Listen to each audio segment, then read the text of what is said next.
I am hoping that I don't begin to sweat my balls off in my apartment this weekend. Huh?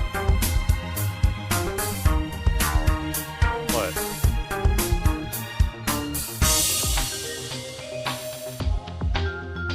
So quiet. Oh.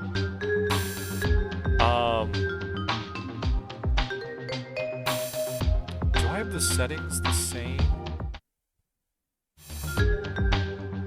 Okay, how about now?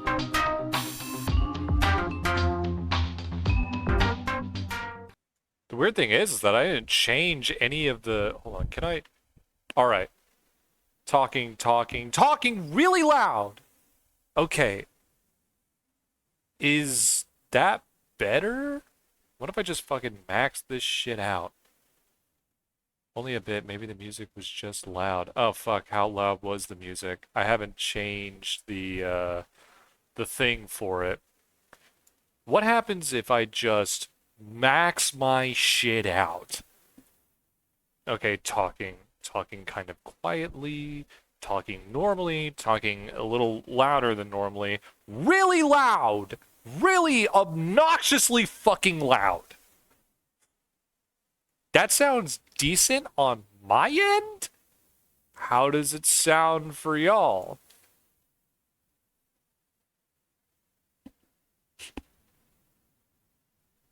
Normalizer is working. Fantastic. Okay, so maybe it was just the music. Anyways, yeah, no. I have a feeling it's going to be a never-ending quest of figuring out how my audio works. Oh, awesome, that's already up. One thing I do want to change is, let's go to... I think it's still stupid that, that OBS does not have its own, chat integration. I think that is dumb, and it's about the only thing that Streamlabs has over it.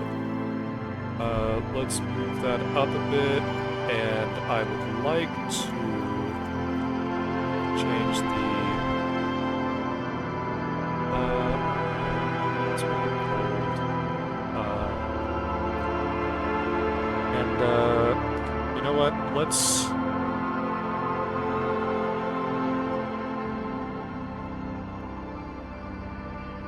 okay. I want to go for a nice off-white. I'm not really talking. Okay. Game music loud. Dropping down game audio. I could also just try and increase the gain on my mic.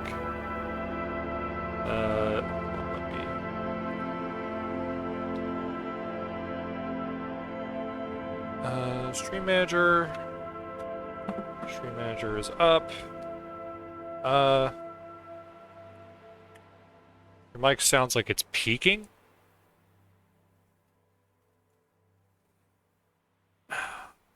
How do I... Oh, ew, that... Okay, hold on. I don't like that it's giving...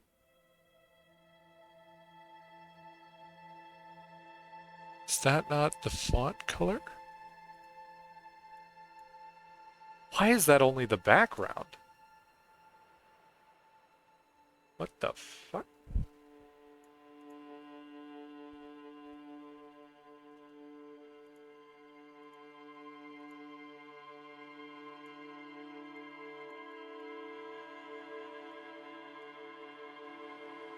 Zero?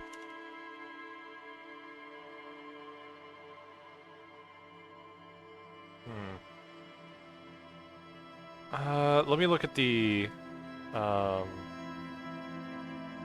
property, no, it would be in layers. Filters.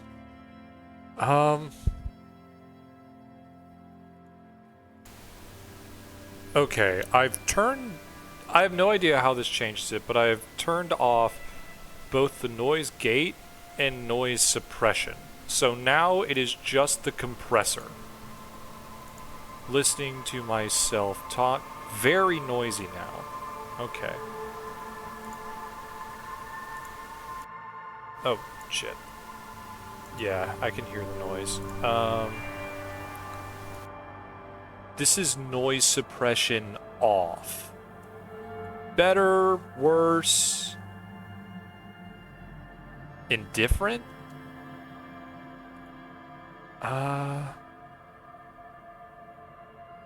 Less noisy. How... Okay, hold on. Save. Um...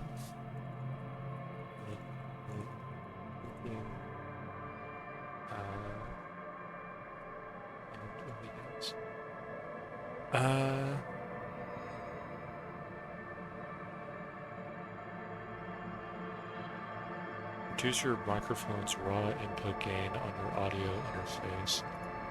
Okay, so how do I... Alright, so if it's around here, am I too quiet or too loud?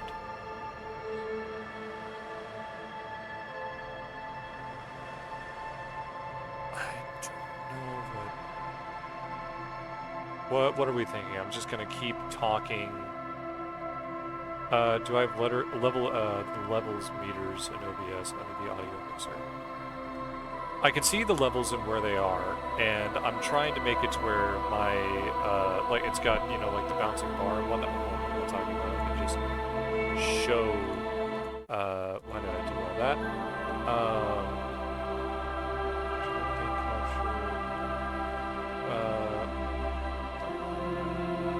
Can I not show OBS?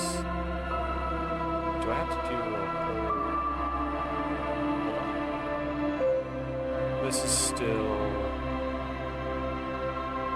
Yeah, that's not it. I need a display capture.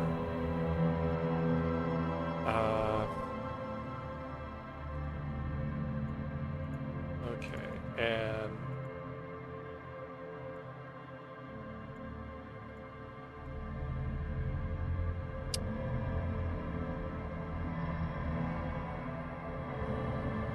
Alright, there we go. Hello, welcome, you're on stream.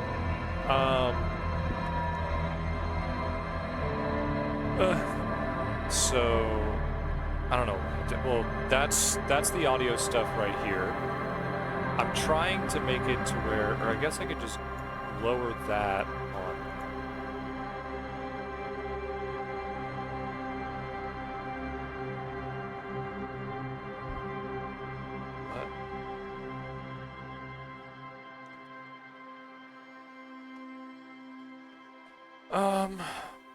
Okay,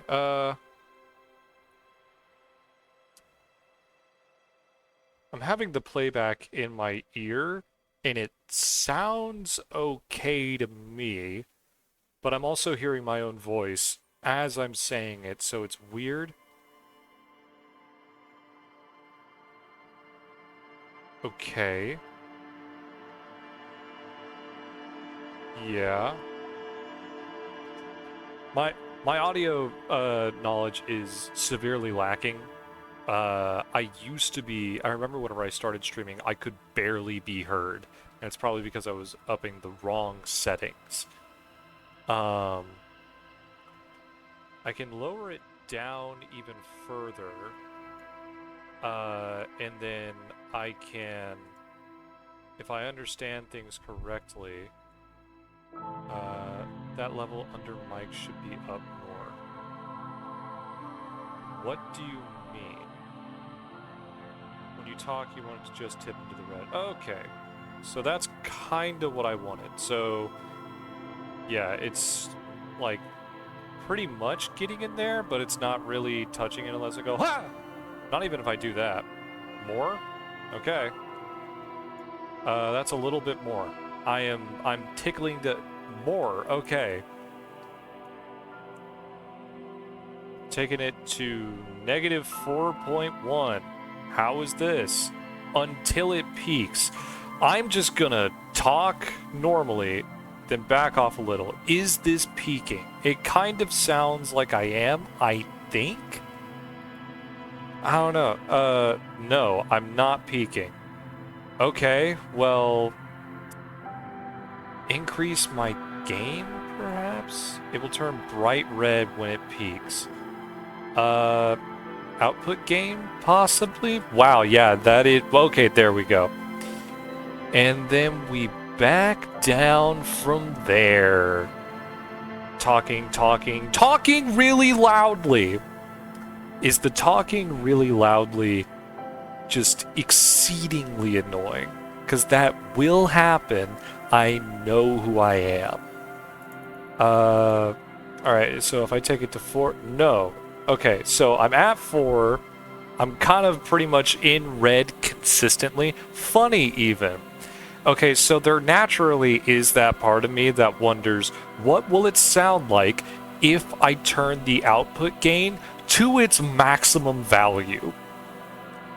At worst, this will be painful for... What the hell is ducking? I don't even know what that is. Yeah, surprise, this is a... This is actually just an audio stream. We're not even playing Disco Elysium today.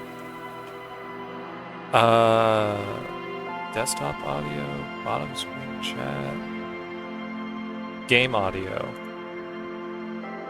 What does ducking even mean?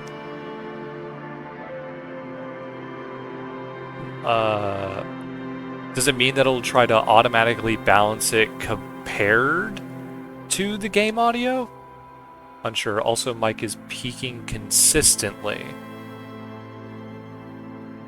Okay, so does that mean that I have to decrease the output gain or decrease the gain on my mic in its audio settings? Not even as part of this.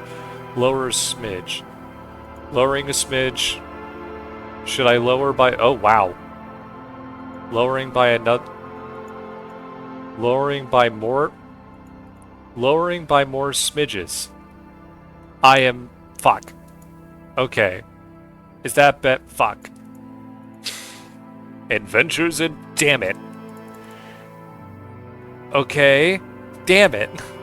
The angrier you get, the louder you get. Of course, because I'm a human being. There I went, peeking the microphone. Alright. Okay. Alright, okay. Alright, okay. Return of the Mac. Alright, so just at like 0 decibels. Okay. Talking normally, that's red. Hang on. Half game audio real quick. I don't know. Down there? What does it mean to duck? You haven't explained that.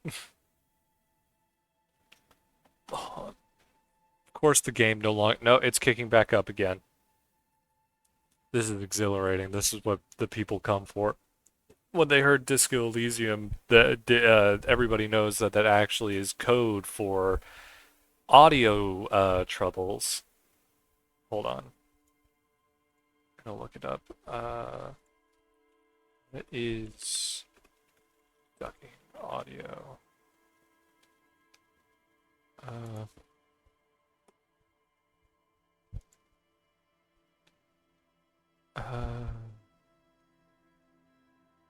Does a reverse. Whenever you speak into your microphone, it reduces the volume on another channel to ensure it won't go so loud. You won't be audible anymore. It's basically the reverse of what we thought to do. Oh, okay. So whenever I talk, it lowers the volume of the gain. Alright, so it seems like I'm pretty... Okay. Okay, so if I talk normally, shouting peaks it. Absolutely peaks it. But is that annoying or funny? I don't know. Is it painful? I want to know if I'm causing pain. Okay, yeah, but it does not, but it doesn't sound bad. Okay, is the yeah for funny the fact that I'm peaking it or that I'm causing pain. The mic sounds good right now. Okay, we will return to this adventure at another time. Uh, game capture back on. Dang, if I drop my voice into my diaphragm, it peaks it like real bad. Um, I'm going to drop it by like a thingy, just a little thingy. Bam. All right. Uh, just because like I know I'm going to see like about like if I talk at this volume, the thing is constantly peaking, or not. I don't know. Not okay. That sound, that volume is peaking it constantly. But if you say it's good, then it is good. Drop it so that it's not peaking. Okay, drop it. Bow, wow, wow, wow. The problem is that like okay, yeah, no, filters, compressor, beep bop. Okay, so we have that. I'm just gonna keep this window open because odds are I'm going to bounce back to it over and over again. Okay, dropping it again. Fuck. Dropping it. I'm just gonna drop it to -1 decibel. All right, so it seems like with that, I am not really consistently peaking. I am consistently in the red, but I'm not peaking unless I go loud. Even okay, it was only whenever I hit the apex of that. No, this is important. It's important that as a streamer, I figure out how to do my own goddamn audio. Uh, it was only whenever I hit the apex of that it peaked. Better, worse, can I be heard?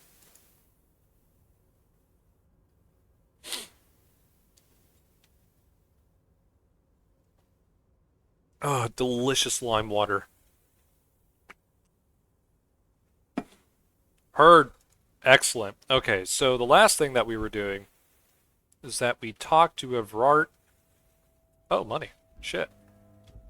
Um, what am I doing right now?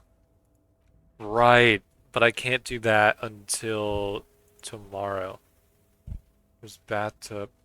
Okay. I guess I need to go wash off my death smell. Or I could try rhetoric on the door. You're back before the cargo container. It's been it's been in the world for 2 days. Okay. Okay, that's not the way to go. Bring game up by 25%. Game going up by 25%. Alright, how's that? So, half of your half. Alright, so... how is this? You know? Just... talking like normal people, playing a normal game, and experiencing the wonders of being utterly normal. Seems okay? Alright. I guess the true test will be whenever we actually get into a conversation with someone. Gotta hear the audio words. Yeah, no, so whenever we... hold on. Yes? We are testing audio. What do you want to know? Now that we've inspected the scene, I want to know more about this pissing competition you mentioned. What's there to say? It's just stupidity. What kind of stupidity? Come up 5%. 5% coming up. Might be a bit more than 5%, but what kind of stupidity? The cop kind. Our precincts can't decide if Martinez is part of Jamrock or the Industrial Harbor. Yours or mine, as if we somehow own parts of the city. Typical street gang mentality. So we've let the Union make a mockery of law enforcement here. And now it's come to its natural conclusion. Ah, so this is a struggle over who runs Martinez. Well, sort of. It's less a matter of who gets to police Martinez than who has to. Come It's up an 5 awful Doritos. word. Okay, was that after I bumped it up 5%? Do you want me to bump it up another 5 Doritos? 5 more Doritos. Yeah, that is how the English language works. Ticket, ticket, ticket, ticket, ticket. Alright. It has been bumped up 5 more Doritos. I think the dispatch desk just told both our stations about the hanging. There was quite the brouhaha at the 57th, I can tell you that. Time to settle it, they said. Cop off. But I assure you, I am not their finest or toughest, with 102 cases solved. What I am is least interested in a pissing competition. Kim, you're the finest man I've ever known. Don't cut yourself short. So, he volunteered to represent the 57th, but not out of competitiveness. On the So you contrary, volunteered to spoil it. What's special about Martinez? 10 more Doritos. 10 more Doritos coming up. Alright, how about that? So you volunteered to spoil it. Yes, I am an unrepentant spoil sport. Okay. What's special about Martinez? Martinez? Nothing. It's just a puddle at the end of some drain pipe. No one cares about this place. They care about sports. Most of our colleagues don't even know how to get here. North of the interchange doesn't exist. I wonder what it says about me. That was, that I was sent by my station. He raised an eyebrow, thinking it best to let you make the next move. I was sent to teach you a lesson in style. There can only be one conclusion. I am the finest, a case-solving machine sent to outperform you in every way imaginable. I must be an augury, an apocalyptic omen sent by my people. Can you guess my message? Don't be scared, but I think I might have supernatural abilities. I probably have an unbelievable kill count. I'm gonna leave why I was sent unspecified. I was sent to teach you a lesson in style. Okay. Style me. it's impossible to tell whether he's serious or joking. Point to yourself. This is what a modern cop looks like. Fuck! I can't put on my I can't put on my god-ass pants. Audio check. Oh, excellent. Fantastic. Uh.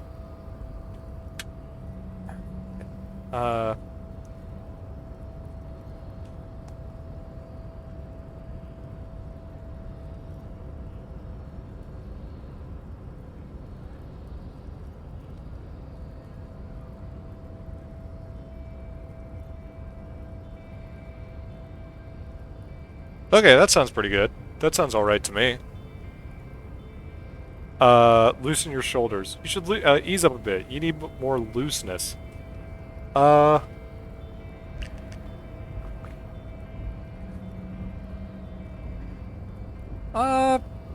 think Kitsuragi could stand to loosen up a bit. No, I don't. Oh, I used to. Plain clothes did the trick. For both of us, it seems. Now, was there anything else you wanted to ask about the competition? okay, enough of the If not, competition. we should move.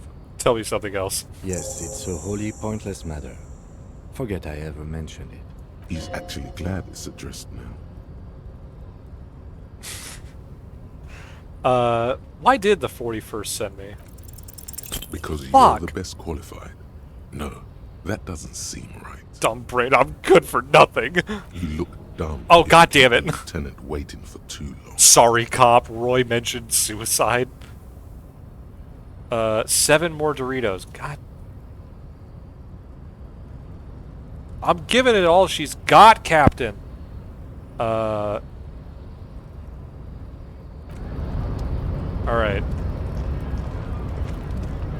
Hello, Manana. That was a 72% chance. I shouldn't have even... That's not good enough, Scotty. Okay, fine. I'm just gonna crank that shit to the max. It is cranked as high as it can go. Unless I guess I start putting filters on it specifically.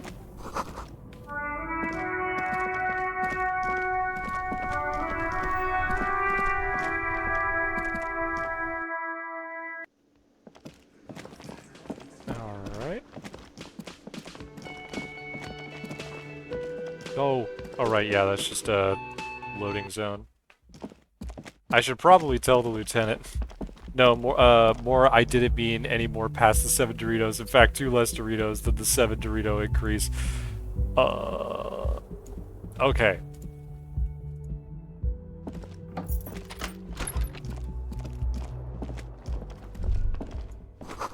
Words fail to describe how rank it smells in here. They should have sent a poet. How can I... Do I need to tell Kim to leave?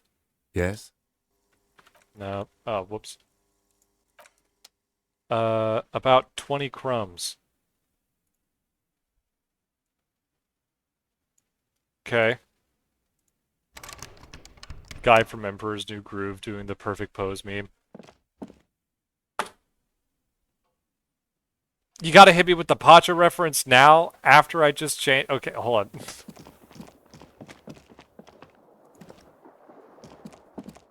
The window stands broken in its frame. The morning light hurts your eyes.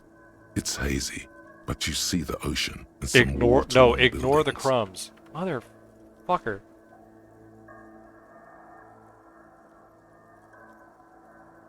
Bam. The morning light hurts your eyes. Alright.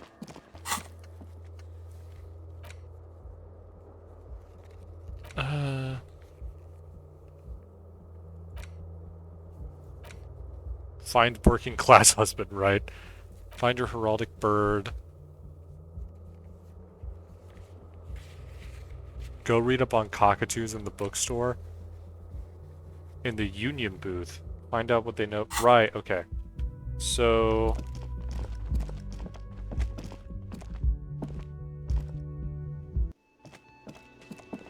let's...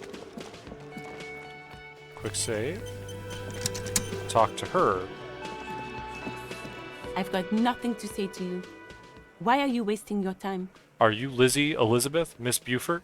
I suggest not wasting time on trivial pleasantries and focusing on why you are actually here. Titus Hardy. Even though she has excellent control over herself, something moved behind her eyes. In the way she stands. In her face. Easy, Leo. Easy, Leo told me about you. He likes to talk a lot. You are not here to chat up the legal counsel. You are here to question these men. Are you the Hardy girl? I am not.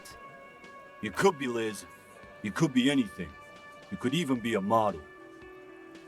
Even a mod? Glenn, I went to law school. I am an attorney. Alright, well, let's talk to John Hardy. There's a new person to talk to!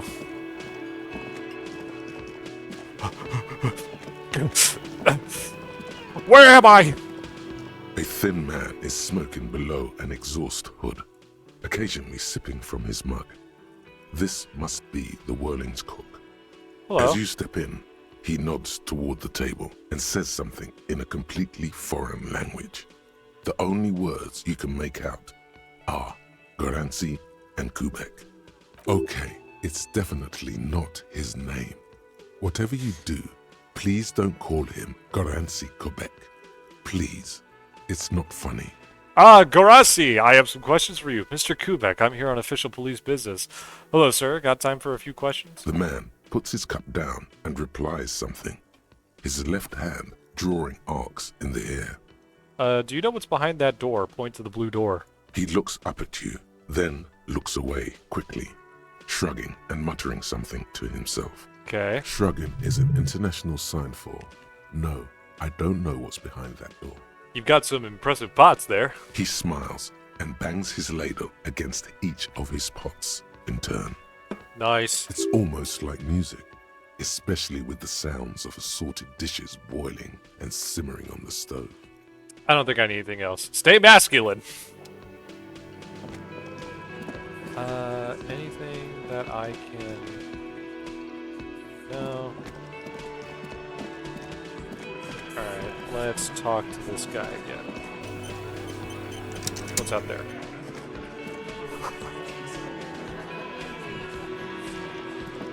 Looks like the circus left town, but the clowns are still here. The man hanged in the backyard. Did you do it? The pretty boy. You guys really love talking about that pretty boy. Funny. But my partner and I have a serious matter to discuss with you. You've spoken to the head of the union. Why is there a container belt around the dead man's neck? Why are your boot prints all over the scene? I have spoken to the dead man in a bizarre occult vision. You're involved somehow. I just don't have proof yet. We've spoken to the head of the union. Evrard? Yes, him. And what did he tell you? That we killed him? That we took a cargo belt from the harbor, went out back, and used it to hang him? Because we did. All of us together. I hope he told the story straight. I hope he told it well. That's it. The game's over. We got the perpetrator. Well, guys, it's been absolutely fantastic. That was Disco Elysium. An absolutely wonderful game. Aha! So you just confessed to murder? That's it. The game's over. We got the perpetrator. No, you don't. What you have is 7 honest men who thought it forthcoming to tell you what happened, so that you don't waste any more of your time. Okay. What? 7 honest meant that they were honest about killing someone. I don't see how that's like... Okay, so you're agreeing with me that these men are criminals and need to be in prison. All 7 together. They're diluting responsibility. It's an anti-arrest tactic. Why don't I just arrest you? You murdered him just like that. No remorse? How many people have you sent to the Shays? Ever felt remorse for them? Chaise électrique is the method of capital punishment in Revachol under the Coalition. During the suzerain's reign, it used to be the firing squad. Or send them to Reunion to rot. For 20 years. For life. Yes, but these were all bad people. Look, the scum of the earth. What we do is different. We enforce the law. You just kill people like it's nothing. Honestly, I drink so much I can't really remember anyone I've sent behind bars. Yes, but these were bad people. And Reunion? What's that? The River Esperance Correctional Facility, a military prison run by the Coalition, dubbed Reunion by the inmates. The origin of the name is unknown. What we do is different. We enforce the law. You just kill people like it's nothing. But you see, a lawman, is something people agree upon. And here in Martinez, we agreed that this man had to die. Got an ice pack. What did I miss? Well, this guy is blatantly confessing to murder and trying to intimidate me into not arresting his ass. Who called the shots that night? Are you deaf? There will be no singling anyone out. You can't arrest a Hardy Boy without arresting all Hardy Boys. Kim, do you have enough room in your cassette? Do you think you could do that? Do you think you could arrest them all? A trick question. Don't let her lead the conversation. I could ignore her. I don't have to. One of them is more complicit than the others. No, but seriously, who calls the shots around here? A trick. Don't let her lead the conversation. Oh, yeah, no, just... Yeah. Who do you fucking think does? Sounds more amused than angry. You do. You give the commands. I thought she did. Point at Fat Angus. You can't arrest one without arresting enough to meet a monthly quota. I bet. The biggest animal dominates the herd. I'm guessing it's the big one. Gangs are usually run by the oldest, most venerable member. Evrard Clare runs the union. You answer to him, right? It's the 8th Hardy Boy. The one who's missing. The big dick. Titus is the one who confessed outright, so yeah, arrest him. The rest will follow. I think it is Claire. Because he just straight up, like, he answers to the Union. He is like the militant arm of the Union. I don't think Titus... I think what might have happened is that it was either like one of two things. That Claire just told him to fucking kill to kill him. I know, yeah, but like, so I'm thinking either Evrard straight up asked him to kill him, or, which if I remember right, he was pretty like dead on about like, yeah, I wanted that guy out of there. Or he was like, I need you to get rid of him, and Titus said, okay, then we'll kill him. Sounds more amused than angry. Maybe I want to make him pissed. So then that way he got cheated. Maybe some of the guys have dirt on Everard. I think it's Everard. You keep him the fuck out of this. Oh. We have autonomy. It's all on us. Everard runs the union. I run the Hardy Boys. Okay. When the shit starts spinning, it will not land on Mr. Clare. That's the deal here. The Fixer will ignore the notion completely, focusing on Titus's culpability. When Titus Hardy says he runs the Hardy Boys, he means that in an administrative capacity. On that night, everyone acted as one man. When did this hanging incident occur? You don't have to keep answering his questions. I know, Lizzie. Relax. We killed him last Sunday night. Seemed like a good way to end the week. How long have you known the victim? Known him? We don't associate with scum like that, asshole. Yeah! Who do you think we are? The Hardy Boys, clearly. Quiet. He came around about 3 weeks ago when that Pines cow first sailed into town. Happy? By the Pines cow, you mean Joyce Messier, the representative for White Pines? The same Shanky. company you are striking Gee, I against? wonder why they call him that. Ah! No. I mean the Pines cow. The stupid-ass cow they sent in to fuck us over. But you know what? Why don't you ask her about the pretty boy? I'm sure she has interesting things to say when you ask her hard enough. That's enough insinuation for today, Titus. Officer, your interview is drawing to an end. Don't waste your last questions. How does this bullet in his head factor into this? Huh? There was a bullet in the dead man's brain. Why was it there if you hanged him? How the fuck do I know? Anyone could have shot him. Target practice, maybe. Interesting, sire. It's as if he's lying to protect someone. He's not very good at it. This line of questioning is over. You got the cause of death already? Hanging. If That's there's any crazy, postmortem though, trauma, but there's a it's your bullet. problem. This will not turn into a cross-examination. Why'd you kill him? Why? 'Cause he was worthless mercenary scum. And he stepped out alive in my town. So he's a mercenary. That's it? And he stepped out alive. What kind of mercenary? The kind that shows up when you start a strike. The experienced kind. Right, too. yeah, he's like a Pinkerton. Had Cohoy and Seminine written all over him. Ex-Oranese Special Forces. A live grenade. Right here in our bar. This one has a special gripe with him coming here. I can't prove it, but I know he was sent by the Wild Pines. They hire merc shit like that. Story of every strike from here to Samara. Hold on. How do you even know he was in Special Forces? Cause one night he walked straight up to the mic and said, I'm RNE's goddamn special forces, and I'm gonna fuck you all.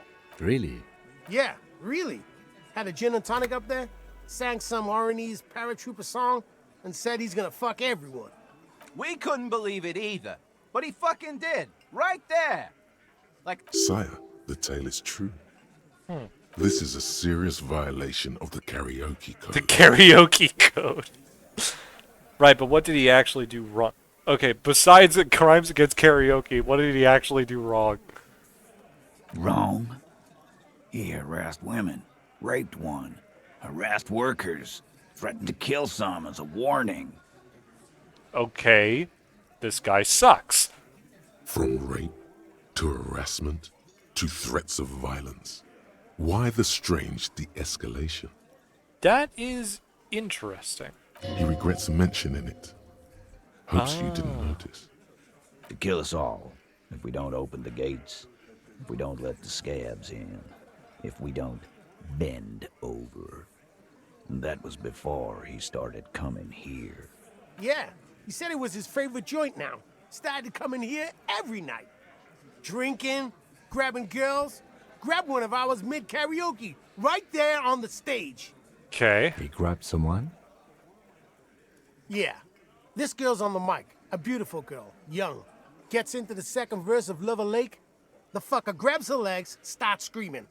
Show me your cunt! Why don't you show me your cunt? Then, he gets knocked on the head with a wine bottle. Doesn't even fall down. Okay, was this the same girl who was sexually assaulted and raped, you said? Aren't you fucking listening? My man is talking to you. He took care of it. They got the girl out before anything else could happen. Yeah, but why did you say it? Yeah, me and Eugene got around. Aren't you fucking listening? You wouldn't have said it if it didn't happen. There's something odd here. Seems like they don't want to talk about that rape Titus mentioned. Why not? This is a serious allegation. Make them talk about it. Right, but who did he rape then? This is a very serious allegation. No, you're not getting the name. That's a Martinez matter, and I'm not discussing it with you clowns. Motherfucker, like, okay. Let me help you. Jesus. There's nothing you can do for now. He's stonewalling you. How did you kill him? We hanged him up by his neck until he got real still. Wasn't that obvious, Copper? Didn't they teach you anything at the cop school? I don't idiot? know. I can't remember cop school. Fucking Pepsi Phil over there. The autopsy showed there were no ligature marks. His hands were not tied. Can you explain that?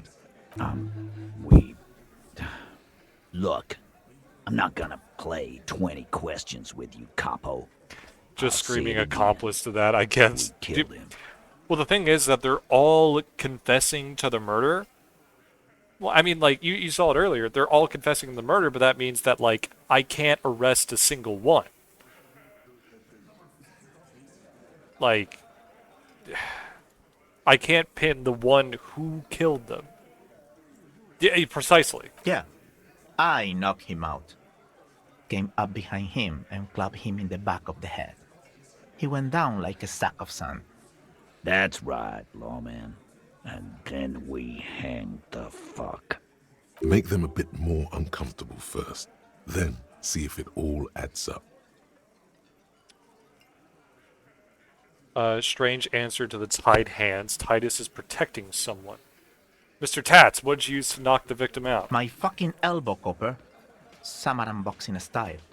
Samurai boxing, or Sambo, is an eloquent Yeah, and giving violent details set of potentially narrows the one-on-one group down. They fighting don't want moves, that. Yeah. originating from the Samurai Isola. Sambo style implies stealth, cleverness, and cool. He may be lying, but he's good at it. No twitching, no rushing, no uncalled for details. Where did this all take action? Where did all this action take place? Right fucking here. Eugene already told you that the fuck had started coming to our bar. Yeah, man, weren't you listening? All right. Titus is There we solid go. as a rock, and so are a few others. But First, tell me who's solid. Elaine, who looks like he might be Titus's right-hand man, the least antsy of the bunch. Definitely not his first time being questioned by the police. Okay. This little rat-faced fellow is solid, too. Always fidgety, yes, but no change there. Him neither. Mostly keeps to his tomato juice, or whatever he's got there. Okay, who's cracking under pressure? This one. He's sweating profusely and has difficulty breathing. They've smartly kept him out of the conversation thus far. Definitely the weakest link in the chain. Hey, you! Turn to the big guy. You having trouble breathing over there? No. He looks up startled, his forehead shiny from sweat. few coiled locks are peeking out from under his warm woolen hat. Of course he's having trouble breathing. Just look at how fucking fat he is. Fuck off, Shanky. Angus is a powerful guy. All muscle. Keep your eye on this powerful guy. Sooner or later, he's going to break like a piece of twig. There's something you're not telling me. And fuck you, too, Copper. Picking on Angus like this. We're done with this schoolyard shit.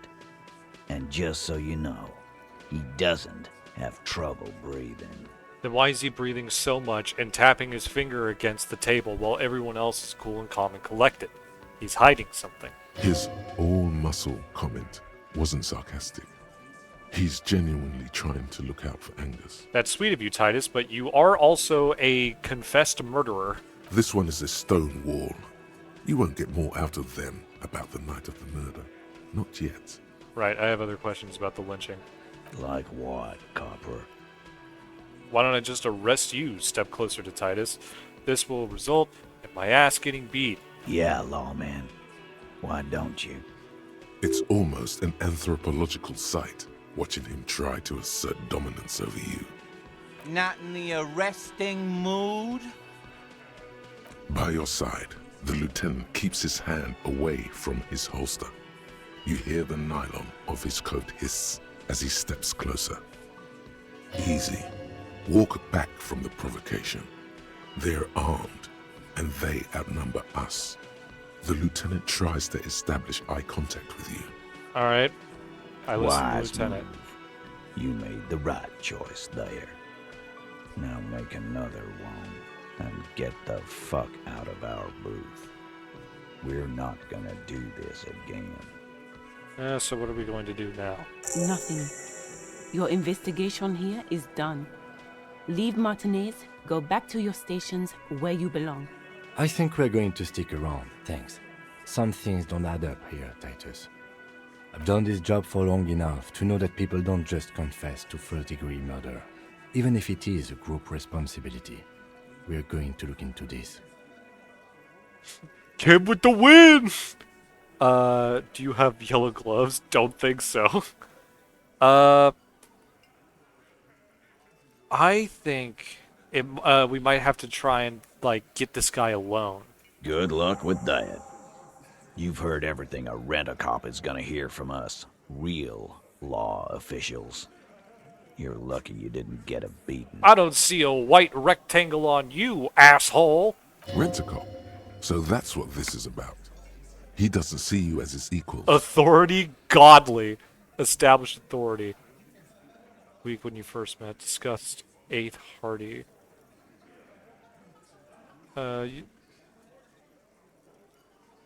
I'll fucking try, why not? You may retry it. I could dump a point into authority. Bonus from items. Fuck. Bonus from thoughts. I could leave, talk to him again, take off whatever thing is giving me -2 authority.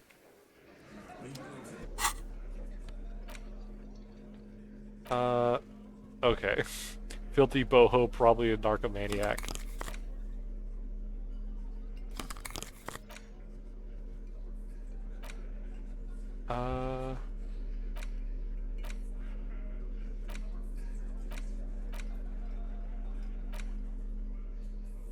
Alright.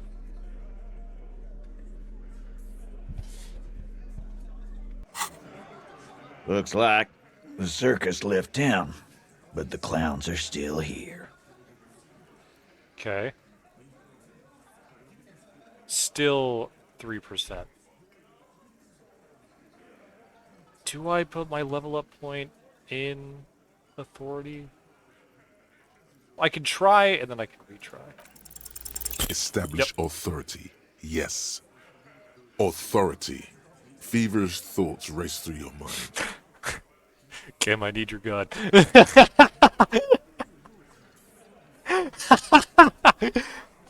First, tell me someone's been. First, you tell me someone's been raped, then you don't say who. That's bullshit. Stomp your feet. I'm the only thing keeping this town from going to hell, and you're not helping. Point your finger. That's it. That's all I've got. Did you already try the gun thing? I hear the gun thing is excellent and has great results.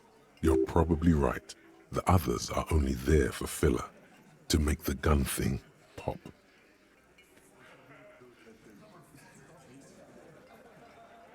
Kim, I need your gun. Why?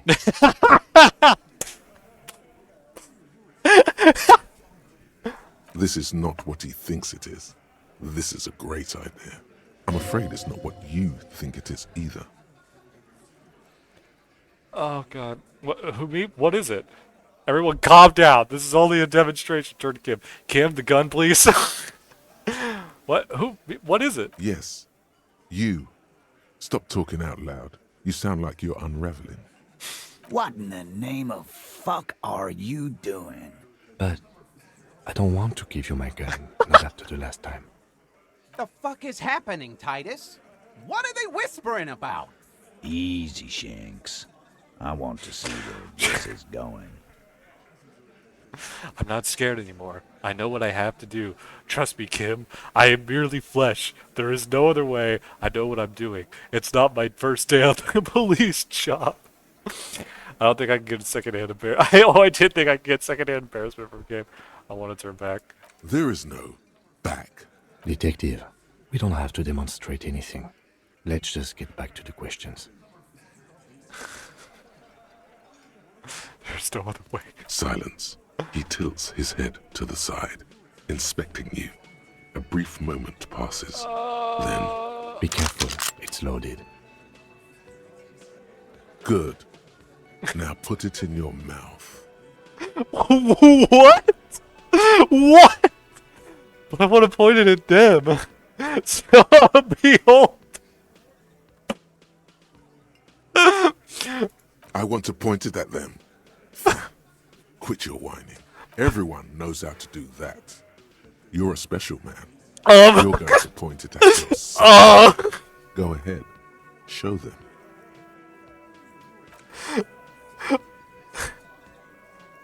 Oh my God!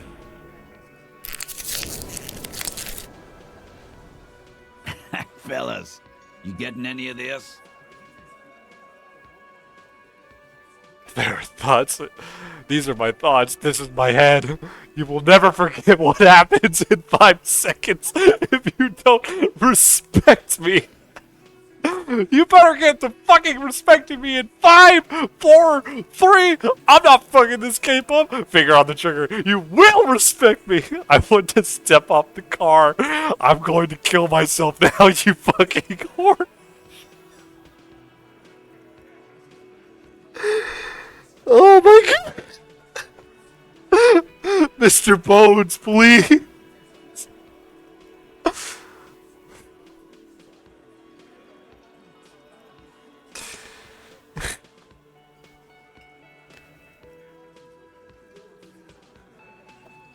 Oh my God.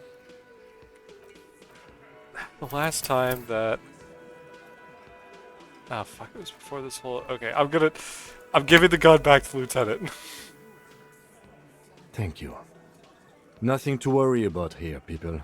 My partner likes to play these jokes. He's what you call dark. Say, I need to shoot myself in the head. He is infinitely grateful to have that gun back on his belt right now. Please give me your club box firearm. Dark?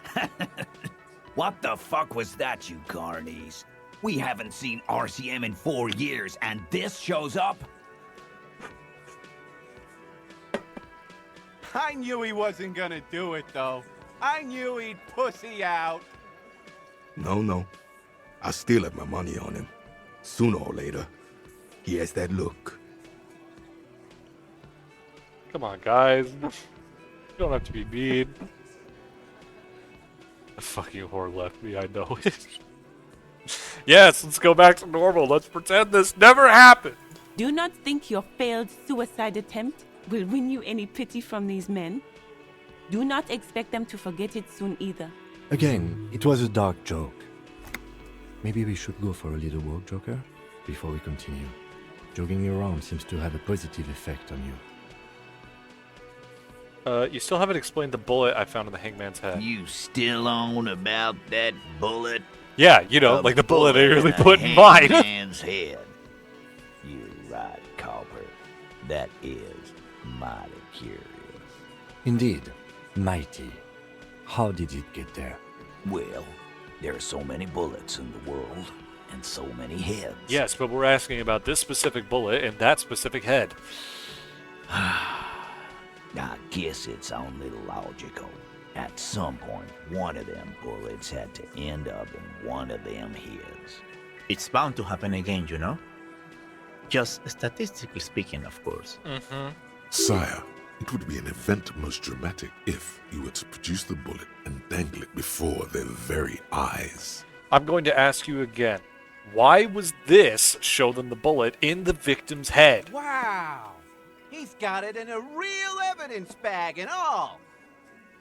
Why don't you go home and log it into evidence? These men have told you what happened. I think the hanging was a cover-up for, for the shooting. You know what I think? I think he was shot in the head as a kid, and his brain grew around the bullet. That's stupid. You're stupid. Around the bullet, man. That's a good one. All the goofing around is to avoid lying. It's a technique. They're only pretending to enjoy this. Beneath the act, they don't like you knowing this. Did you guys shoot him? Shit! I probably did shoot him. I was drunk last night. You guys know me when I'm drunk. Yeah, Glenn likes to shoot his guns when he's drunk. Better hope he stays sober. No, he meant before he was hanged. Did you shoot him before you hanged him? Before? After? During? This is getting ridiculous. They told you what happened. Stop wasting your time. Don't worry, we'll figure this out sooner Never or later. been worried in my life, lawman. It's not like you blew it wide open, but there's a little crack in there, somewhere. I told you already, I spoke to Everard and he said you cooperated. Oh, so you went and talked to my mommy, and now she's making me play with you. Is that it, lawman? And what's gonna happen if we don't? You gonna go and tell on us? Very mature, guys. Everard sent word, right? I would never tell on someone. Why don't you push me some more and find out, Gimp? Jesus. Yeah, I heard him. Now fuck do you think I'm doing here? You'd have your ass handed to you if it wasn't for the boss man's word. Let me state this very clearly, Capo. Hello, officer. I'm Titus Hardy, and these are my boys, Hardy boys. How may we assist you? But having Everard back you up like that did seem to have some effect. Fuck it. Pump authority. My name is Ramses Ambrosius Cousteau, and you will respect my authority! This time it's going to work. You already ruled out the first bad option that didn't.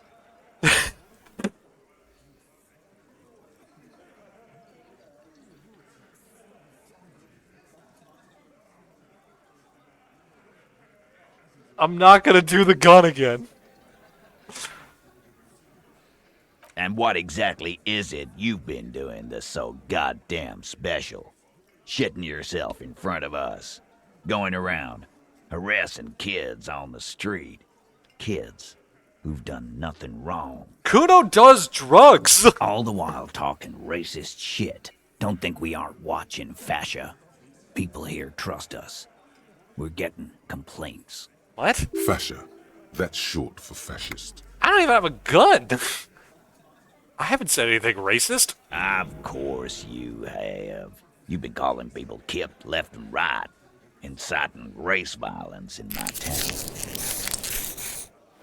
Tally said they've been trying to set up a race rally, whatever the fuck that means. Trying to get the kips out of Revachol before the economy goes to shit. I'm not a racist, just look at my partner. Sure there is. Carly said they're bulk purchasing confetti. Ribbons, too. And loudspeakers. And fireworks. Carly works at the carnival shop, you see? Get the fuck out of here, you racist carny. There'll be no race rally in my town. What happened? We got absolutely wiped. Let's... What's going on? Are you racist now? Is the rally real? Stop inciting race violence, dog. I'm not racist! Okay, Kim wants to talk to me. I did What bad. in the name of hell was that supposed to be? The theatrical suicide attempt. We need to talk about it. Yes, I want to talk about it as well. It was a cry for help. Yes, well, I was able to recontextualize it as a dark joke. I will not be able to Start recontextualize it crying! next time. I understand you sometimes employ extreme interrogation tactics, but I want you to understand that was too extreme. We can't have RCM officers going around putting guns in their mouths. We can't afford to have that image. Understood Few 100%. institutions It can. won't happen again. I went with my gut feeling, and this time it was wrong. I'm sorry I put you into this position. I wish to embrace the gloaming ahead of time. The undoing of the atoms called to me. It's going to happen again. I'm going to do it again. I'm going to try it again. Soon. But why did she leave me then? Oh my god, Harry! Apologize! No need to apologize. Just keep your gun out of your mouth and we'll be alright. Let's move. Holy... Hi, God. You missed me attempting suicide. Or, not attempting suicide, threatening to attempt suicide.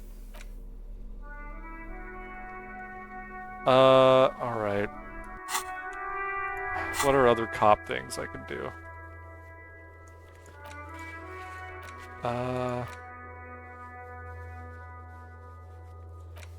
Domed commercial area. Just the armor.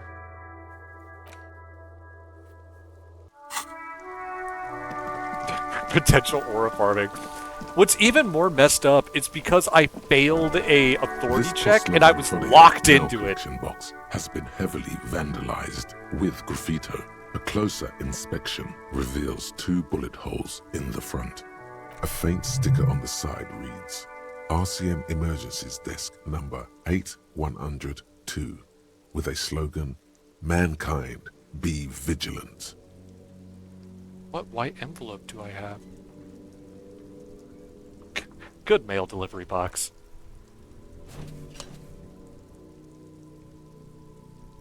The box seems happy. Eat shit, pig. Fucked by the coon. And St. G with a crown have been scribbled on it. Jenny is a whore, and best set mailbox also. Mail collection box. You should man the fuck up. I feel you, mail collection box. Been there, post l'Aventure. Mail collection box. Been there. The mail collection box seems God damn it. cathartic. Thankful even. So do you. You shudder. Then you swallow. What white envelope do I have? What?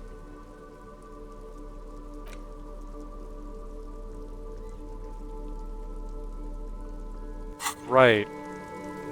Oh, right, yeah. Because he wanted me to go talk to them and get their signatures first. Hi, Ace Detective. Are you here for more books? You have absolutely damn no it. idea. Familiar? How? Fuck. You're alive and well. Don't keep me waiting now. What's in there? The dark In that sarcophagus. Dark sarcophagus. Yes, damn it. yes. How was it? Tell her how ghastly it was. You know it's what she wants to hear. It was a carnal house of failed business enterprises leeching life energy from this bookstore. Honestly, a dump. Nothing to see there. Just heaps of garbage. Someone should let the sunshine in. I'm in no position to give out personal opinions. I knew it. Oh, such horrors that have been thrust upon us. But What else did you find? Did anything... You don't have anything of substance to tell her until you found that entity. I'm looking for a book about cockatoos. A book about cockatoos? There should be one upstairs, right next to the shelf of biographies.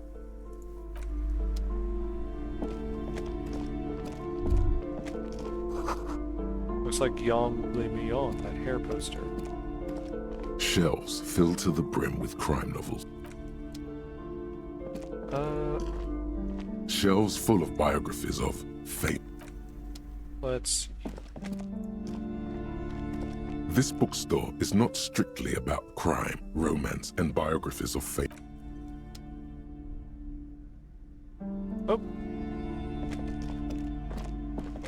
A sulfur-crested cockatoo sits on the cover, its beak slightly open. It looks as if the bird is calling out the book title, From A to Zurich, a guide to a well-behaved cockatoo. Flip through the pages. Turns out that there are so many different cockatoo species, and they all have behavioral problems. You don't have behavioral problems. That's garbage. You're cool. What about this guide to cockatoos, storekeeper? It's a must-have if you own a cockatoo. Steal the guide to cockatoos. $3.99. How much do I need to pay Gart tonight? 20 real. I have enough to pay for it. Oh, a nature enthusiast. Good choice.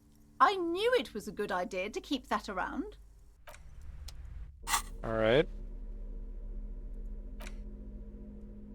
Interact button from inventory. Oh. A cockatoo is a parrot with an erectile crest, found on the Seminine Islands and in southern Fas a la Mer. Known for their intelligence and general precociousness, cockatoos are popular birds in aviculture. However, they often exhibit various behavioral issues. Okay, what more? This book talks about the delicate nature of toos, as well as introducing some of the most popular species among the bird enthusiasts. The funeral cockatoo, the major majestic cockatoo, and the most common bang bang cockatoo. It's colorfully illustrated. Okay, what problems do these birds have? Where to even begin? All cockatoos are known for their needy natures, requiring attention for at least 2 full hours a day. They love to talk and have been described as lovable clowns who just don't know how to wrap up. I could handle that. It would be nice to have someone to talk to when feeling lonely. Pet owners also report moodiness, loudness, and hostility as recurring issues. If left unsatisfied, cockatoos may scream non-stop, pluck their feathers, or become aggressive. Right, that's pretty bad. Anything else? It is not recommended to get a cockatoo if you're not able to cook them food every day and give them the full care that they need. These birds will never understand that you have a life of your own. Well, there has to be something great about cockatoos as well. You're right. Cockatoos are magnificent creatures. They love to perform, cuddle, and show off, and will even scream for fun, often as loud as up to 135 decibels. You want to cuddle, Kim? Ouch. That must hurt. Not great for the neighbors. Performing? Yes, birdie. Hear about the funeral cockatoo. This is a yellow-tailed black cockatoo. Its specific name, Psittacus venereus, relates to its dark and somber plumage. This bird looks as if dressed for a funeral, 24/7. There is something indisputably ominous about it. Of course Inland Empire would think that. Tell me about the major majestic cockatoo. Perhaps the most impressive of all the species, the endangered major majestic cockatoo, is often described as the most flamboyant bird in the jungle. Its pink-colored wings and flowing crest embellishing its proud and bumptious nature. In the words of poet-explorer Sir James Fournier, few birds more enliven the monotonous hues of the verdant forest than this big, bold, and beautiful species. What about the common bang-bang cockatoo? Despite its banging name, the bang-bang cockatoo is actually the shyest of the species. Common in almost all Seminoese forests, as well as zoos and homes all over the world. Its plumage is mainly grey and white. The Seminoese name, bang bang, is thought to be of onomatopoeic origins. Honestly, this bird does sound a bit like me. Yes, but all those cockatoo species are so different. The Which Grand one are Common you? Bang Bang one, that's me. Only a funeral cockatoo in its darkness could truly grasp the depths of my doom-laden soul. Isn't it obvious? The Major Majestic, here I come. But what if I'm just a fuck-up-a-two? A fuck-up and a cockatoo? Hmm.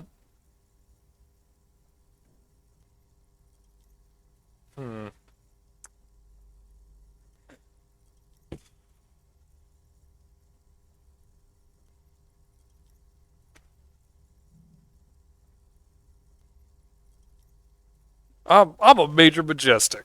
You're right. Your Majesty embodied. This big, beautiful bird belongs on your heraldry. Is there anything else that I can interact with?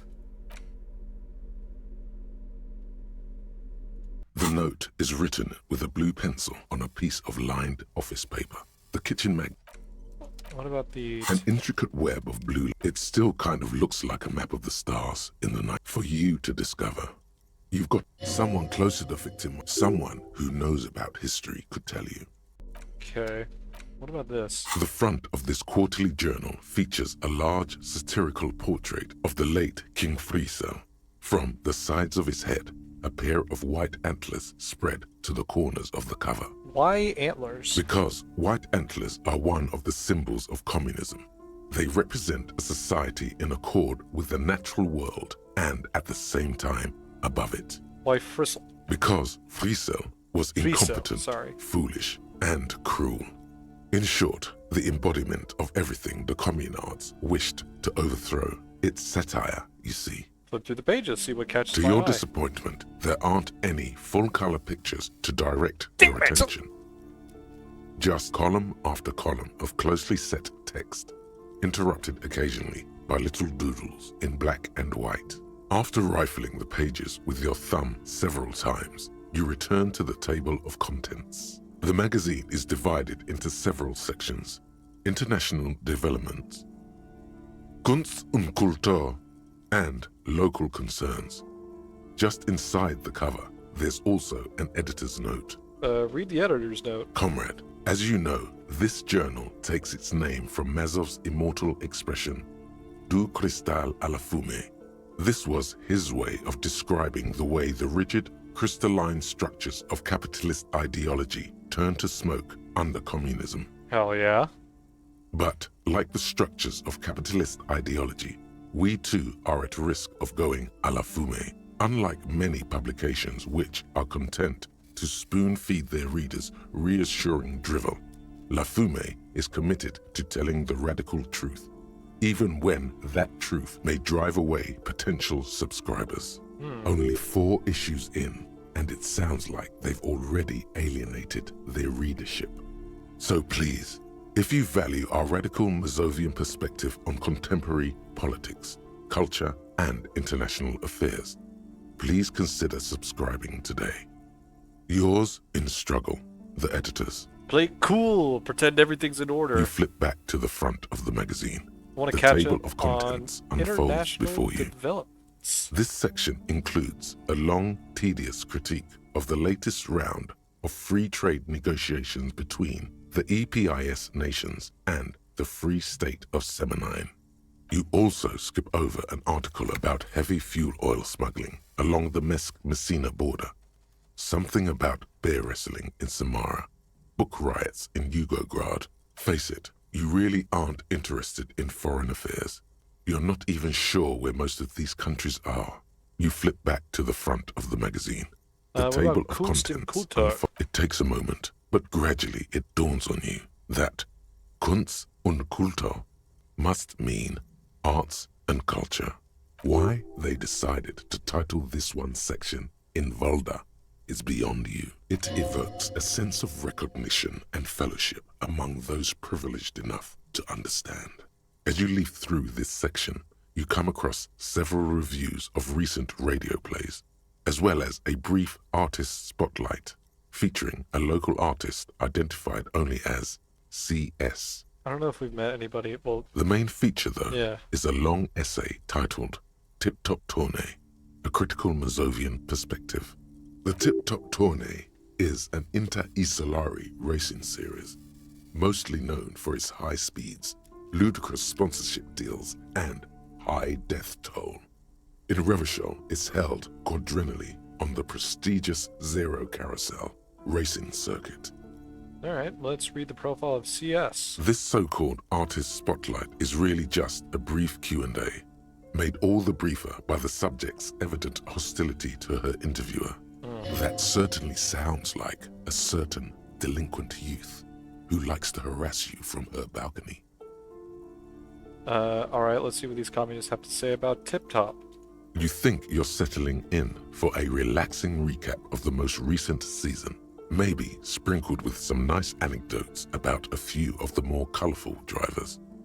Instead, you find yourself skimming a 10,000-word feature about all the politically problematic aspects of Tip Top Tourney. Wait, what's wrong with Tip Top? Where to even start? For one, there's the crass commercialism of its sponsorships. And then there's the practically criminal emphasis on deadly motor crashes. So, all of it, basically. Hell, who wrote this stuff? Oddly enough, this article has 2 bylines. Nasteb Encolada Bernal and Exilus Buka. There's no way those are real names. Wait, why aren't they real names? Have you ever met anyone named Exilus? Fair enough. Come on, they're plainly pseudonyms. What's so bad about sponsorship? Under capitalism, the article says, every pursuit has its price. Every pleasure, even one as elemental as the joy of racing others around a track, is reduced to an advertising opportunity. Thus, the so-called tourney becomes a competition between increasingly meaningless brand signifiers. Your discount laundry detergent racing against a pack of Astra cigarettes, or even a Fritta. Okay. Right, but you get to see them crash. And that precisely is what's problematic about it. Were it not for the promise of random, spectacular violence, audiences would quickly lose interest.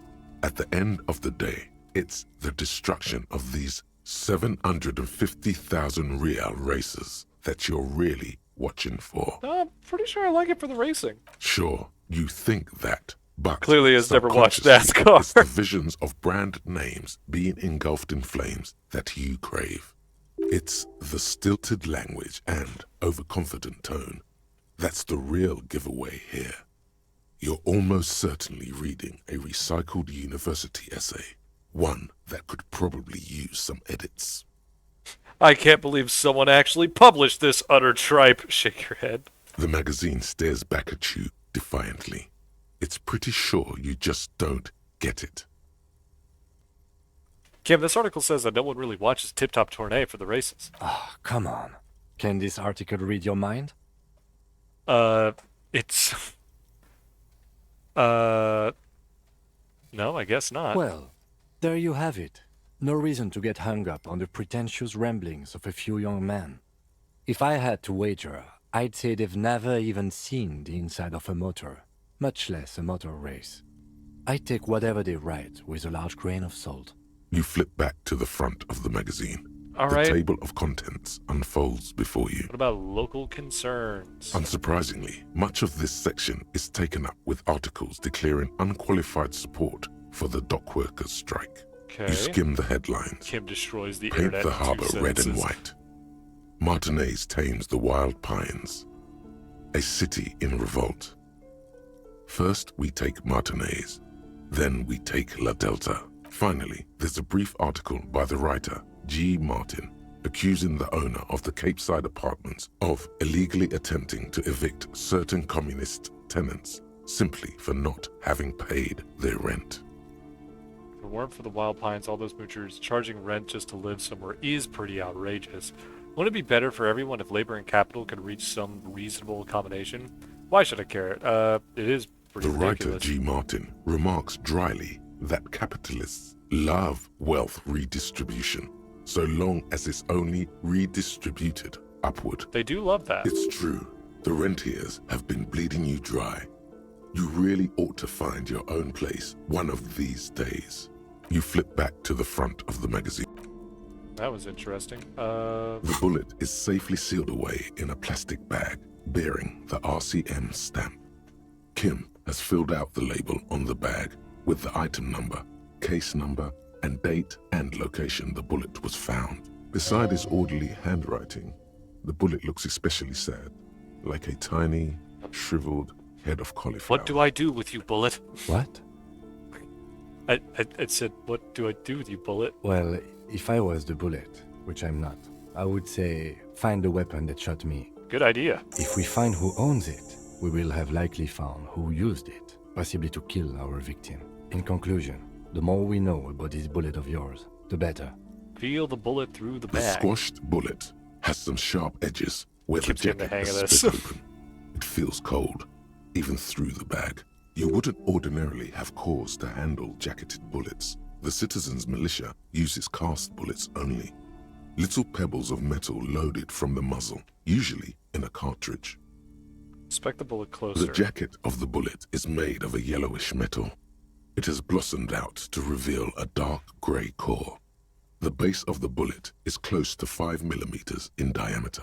Look at the jacket. You can just about make out a few striations near the base of the bullet. Little hairlines, linear.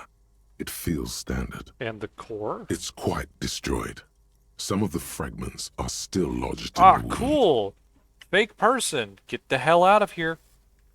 Thank you.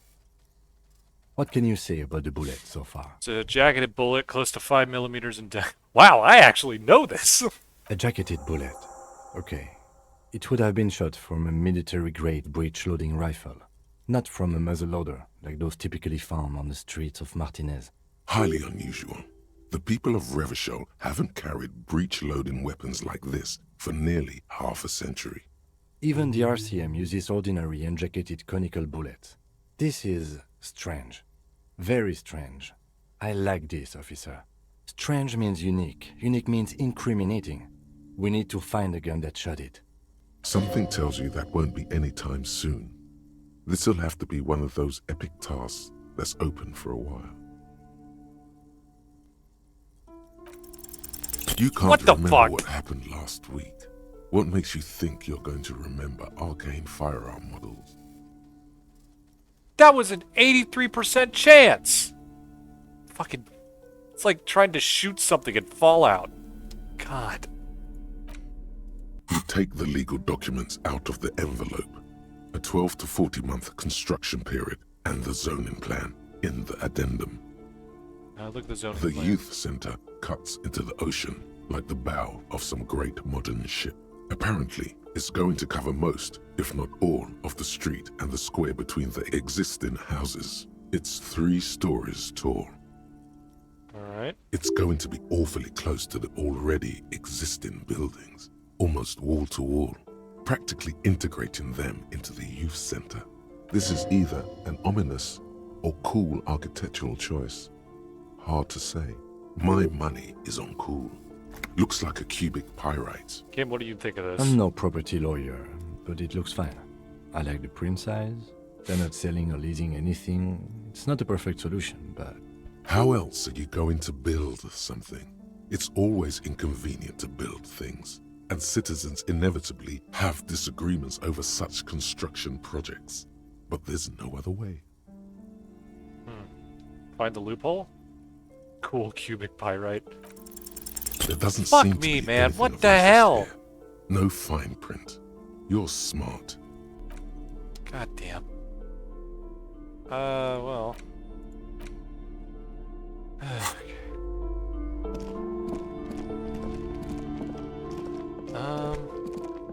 There is something that we can recheck in here. You stick one gun in your mouth and now this. Hey man, look, you try one dark joke and suddenly everybody loses their minds. It's dark. And the flashlight works a lot better if you hold it in your hand. Fair point. Yes, totally obvious. Right. Now let's get to... Some areas are...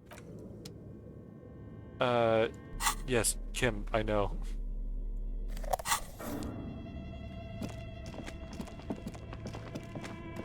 Okay. So we go over this way, if I remember right. As before, This is directly above the central. Again, your voice becomes a raspy croak mid-sentence. A sudden bout of self-pity. Sire, may we suggest something? Think of the yelling into the furnace as a grand performance. Use your chest voice, not your head voice. Sing from the diaphragm. Perhaps it's not such a bad idea. Try it again, son. Hello, I yelled, but it didn't work. Again, your voice becomes a raspy croak mid-sentence. It's silent in the abandoned office building. No one answers you. A sudden bout of self-pity comes over you. Sire, perhaps it's not such a bad... Okay, I think it's just telling me go downstairs, forehead.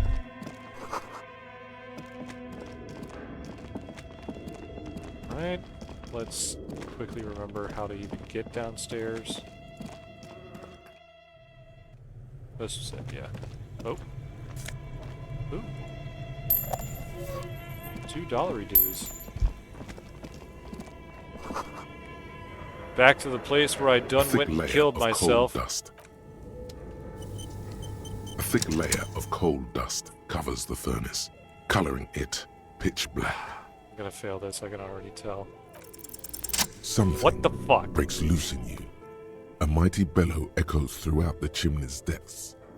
The chatter of tiny voices above suddenly cease. Then, hello? You've awakened the entity. I summon the ghost of this doomed commercial area! Answer me, spirit! Hello, are you there? Speak to me. Hello? Did you say anything? I can't hear you. Please come upstairs. There's a safety curtain on the second floor. I'll open it. You hear a low rumble upstairs. I feel like you should have gone the with the she left me jokes. Pulled aside. After you, officer. I'm not gonna kick it with my foot. That will kill me like it killed me before. Nope. Yes? There we go. Bang.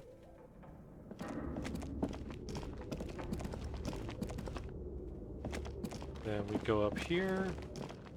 And this is now open.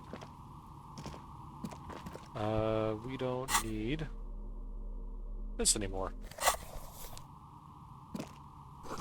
Trace is full of dice, colorful polyhedral dice, hundreds of them. Candy dispenser has been repurposed to contain thousands of dice. Hey. Hello. I'm Nia. Did you try knocking on my window? I must have missed you. I've been... So what kind of die are you looking for? Could this be the malicious entity? Perhaps it's wise to go along with this masquerade for now. She's got a direct view to the backyard. You should interrogate her about the lynching. Hold on, what do you mean by Mileus? Yes, Amelia is like a call-in station. You need a two-way radio to access one. That's why I have these. Mostly, they just teach you to swear in different languages. But some of the stations can be quite interesting. I was so absorbed, I must have missed you knocking. You must have me confused with someone else. I haven't knocked on your window. Then how did you get inside? By the south entrance? You know what? It doesn't even matter. What matters is that you're finally here. Let's talk dice. Did you have something specific in mind? Why are you asking me about dice? I'm a novelty dice maker. Tell me the name of your role-playing system and I'll make the die you need. That's why you're here, yes? Role-playing games? You know the one made by Fortress Accident. Does that count? Sure, I like role-playing games and I need some dice. Maybe, I'm not really sure why I'm here. No, I was looking for something else. Squint your eyes mysteriously. Answer. I'm not interested in buying dice right now. I'm a police officer, I need to ask some questions. I like some role-playing day. I need some dice. Very good. My rate is 10 real per set. 10 real? Unless you want something really unusual. Take a look around and see if there's any particular stone you want to use. It almost looks as if the stones and dice are a natural part of the room, growing out of the shells like stalagmites. This is such a pretty room. Jesus Christ. The art team... Holy shit. This, I mean, just like looking at this, oh my god. I would adore to have a workspace like this. This is gorgeous. The light coming in, the nice red of the brick, the foliage coming from above. So nice. This person means you, or no one else, absolutely no harm. She will answer freely and honestly. No falsehoods are present. She's a novelty dice maker and doesn't have anything to hide. Ask what you need. How'd you become a dice maker? How did I become one? It was a business decision. I was a regular jeweler at first, but that's an unfocused field with too much competition. Some of my friends were role players. They asked me to make some polyhedral dice out of cobalt. That was my first order. I grew it from there. Do you like role-playing games yourself? Not especially. I like working with rare materials and a steady pay. And role players as customers? They're nice people. That's nice. Some of those nice people have big bucks to spend on novelty items. She's thankful for the security they provide her. What do you know about the man who was lynched behind the whirling in rags? Nothing really. I didn't know him. Who cares about the dead body? We might be dealing with a malignant entity here. Is this the lady you were talking to on the radio? No, that was someone else, I think. The lieutenant looks at his notebook, then the woman under the large window. Your window looks directly onto the courtyard. You're saying you didn't see or hear anything unusual last Sunday evening? I'm sorry, detective, but as you know, I usually have my headphones on when I'm working. It shuts out most of the daily ruckus behind my window. And what do you mean by the daily ruckus? Well, there's always something going on in the Whirling's backyard. Okay, like what? During daytime, there are usually those kids. And lately, I've been seeing a lot of drunk workers hanging about. Must be because of the strike. She's heard of the murder, but did not see it, sire. She's not sorry to disappoint you. Informing on someone in a murder investigation would intrude upon her focused existence. But I never saw anyone during that fateful Sunday night, I'm afraid. And you never took your eyes off the work to look out the window? I might have, but in this case, all I would have seen is my own reflection staring back from the darkness. It's really hard to make anything out in the yard when it's dark outside. Fair enough. Besides, I rarely get up to look out the window when I'm in the zone. Do you often work Sunday nights? It's an odd profession, making dice for people. But I like it, and I prefer doing this to sitting at home. I see. Thank you for your answers. She nods. Anything else, officer? Hey, where are we anyway? What is this place? We're inside the chimney of an old central furnace. It's strange, I know. But when I arrived here, all the other rooms were taken, so I had to build myself a makeshift home. Besides, I don't really have to pay any rent here, so that's a plus. Plaisance was right. There's an entity living in the chimney. You should ask her about the curse. Creative. I've heard this place is cursed. Did you know that people call it the doomed commercial area? I've heard the stories, but I don't think those stories are true. Plaisance is the one who sent me. She's convinced that this place is swarming with malicious energies. Plaisance, the bookshop lady? I've heard that her business is doing rather well. Have the energies spared her somehow? Plaisance is a wise woman. She has Seminese trinkets protecting her against the curse. Actually, the bookstore isn't doing that well. There are hardly any customers. She has to exploit her own daughter to keep the company going. The curse is just biding its time before it strikes again. Sooner or later, everyone will fail her. Will fail, even her.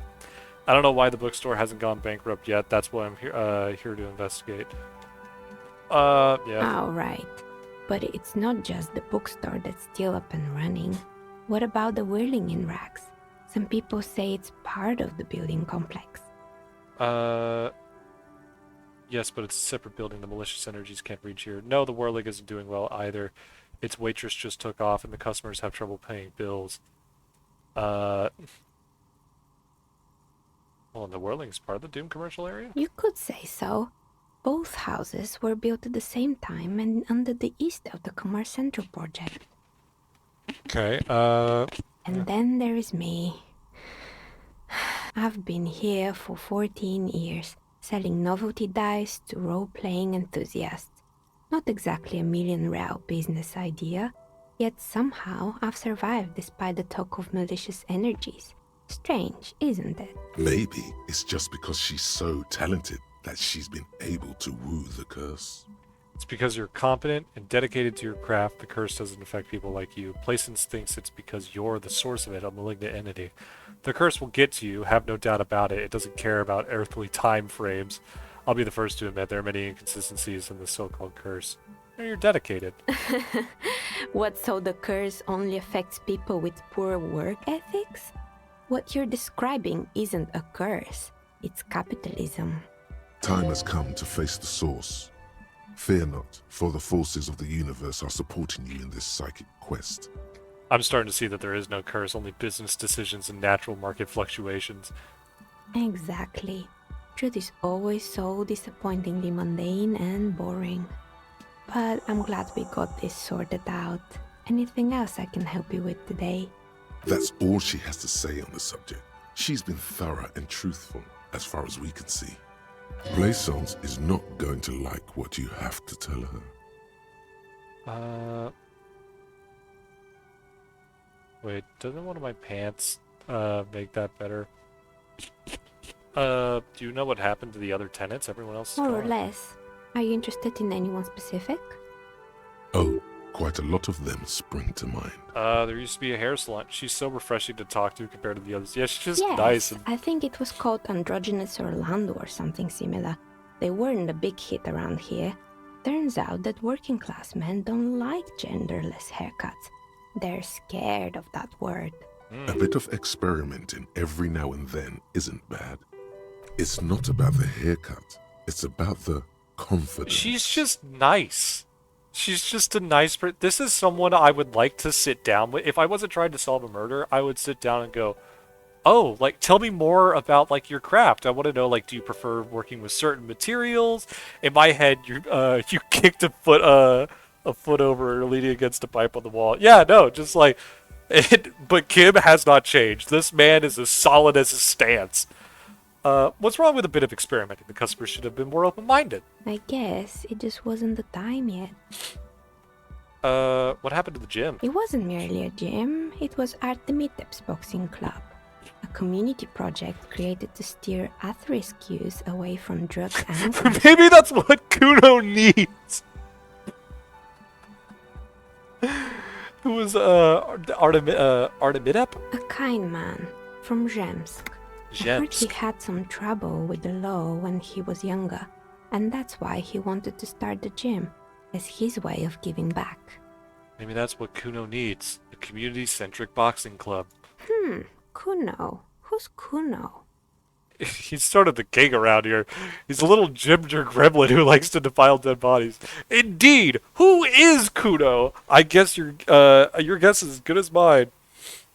Sort of the king around here. You've joined her in the light, considered pulling up a stool, and are nodding along with her replies.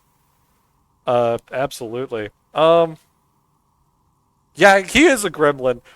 He's a meth head. Oh yes, you mean the kid with the sailor's mouth. Yes, I've heard him yelling profanities in the backyard. You didn't happen to be working yesterday, were you? You didn't hear him call me a slur? I think it would take more than a gym to help that kid. How did the community project work out? It didn't. If anything, it made the youth situation in Martinez even worse.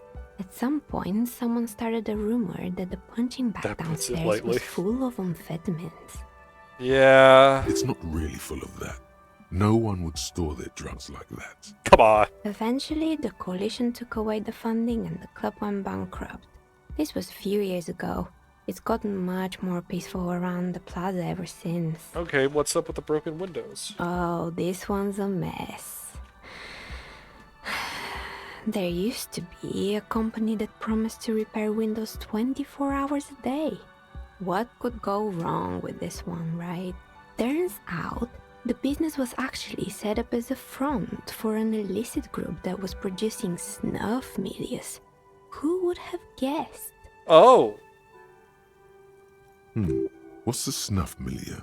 And they never cleaned up the debris either. Now it's just littering the hallway, and I have no idea how to get rid of it. I have a solid idea of what a snuff milieu is, but I'm going to ask anyways. Cool, very cool about the debris, but what's a snuff milieu? It's a sub-Rosa radio station that broadcasts real murders with real victims. Some people pay good money to get off on it. Jesus Christ! Nothing changes in her tone as she says that, as if it's just another piece of information to lay out for the world. I'm suddenly reminded of a specific mission from Vampire the Masquerade. Don't worry, the ICP has a separate division that deals exclusively with unlicensed sub-roses. This isn't our problem. Good luck with that. It's not easy catching those perpetrators. Did someone here make stuffed animals? I saw mounts lying around. You mean Mr. Fabron, the taxidermist? No, he mostly just did drugs. Does he have 2 kids? Anything else? I found creepy mannequins. There used to be a fashion atelier here, but I have forgotten the head designer's name. They were doing well for a couple of years, until the insect rights activists came. Wait, hold on. No, I'm horribly fond of her. She's literally her. The insect activist. Are they talking about... Oh, I've forgotten her name, but, the delightful elderly soul, in the Whirling in Rags, who's in the wheelchair, and her husband. I didn't know insects had any rights, or activists. Yeah, the atelier didn't know it either. They produced a certain collection that used chitin among the materials. He's a cryptozoologist. Apparently chitin is made in the Occident, where it's extracted from beetle wings. And you know how all kinds of political movements are big in the Occident. The activists shut down the biggest chitin supplier, which of course caused the price to skyrocket. And, naturally, all the most fashionable tastemakers refused to be seen in chitin from then on. The atelier went bankrupt before they could finish the collection. I'm glad that someone took care of the little guys. I like insects, but insects don't have any brains or feelings. They got what they deserve. Making clothes out of beetle wings is a terrible idea. I like the little guys. Really? Anyway. Dead flies lying on its back legs curled up. Poor guy. Suddenly, you get a feeling that insects are important to the case somehow. It's hard to say why. What's with the rotor blades and skis? They were made by a company called Slipstream. After they pivoted from making rotor blades to skis, their chief executive took off on a vacation with all their money. She rests her chin on her hand with an impish smile. Icarus is in fucking shambles. Honestly, I think it's quite funny. I think he's still sending out holiday transmissions from Tulula or Tiumotiri or Hashtkor or wherever he is. Interesting. What do these illegal what do these transmissions say? The usual, I imagine. That he's been thinking up all kinds of new business plans and can't wait to get started on them just as soon as he returns. Men like that are a curse. Sure, but Slipstream is history but now. Karis All is the remaining also in assets got shambles. seized by the bailiffs in 47. I have no idea why those skis and blades are still lying around in the house. Not much use now, I guess. They were just the props. Why return them? Maybe you could make a sword out of one. No, wait, forget it. It would take too long. I found a strange machine. Fortress Accident, the radio game studio. Hold on, there's someone that I have to smoke her on the balcony. Sometime after 2100. Gotcha.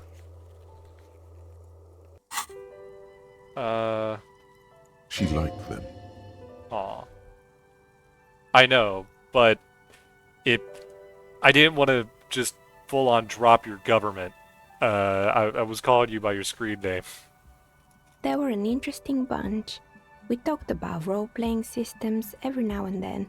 Once, I even saw 2 of them get into fisticuffs over Weird. Fair! You know what? Fair. Who am I to assume that that's your real name?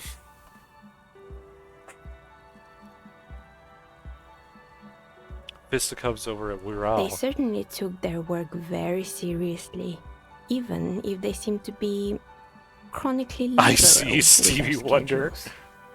The usual. They ran out of money and couldn't get the project done on time. What went wrong? Well, I did hear them talking at times. She looks at the hallway as if she could still hear them chit-chat behind the curtains on a cigarette break. They seemed to believe they were historical individuals on some grand quest. She sounds almost mocking when she says that. From what I've seen so far, the project did look quite impressive. Yes, but when the money started to run out, they just began to complain a lot about capitalism. You know, how the markets are rigged to keep out new businesses and so on. In the end, they just didn't get it done. They didn't have enough willpower to produce something truly historic, and to show up to work on time.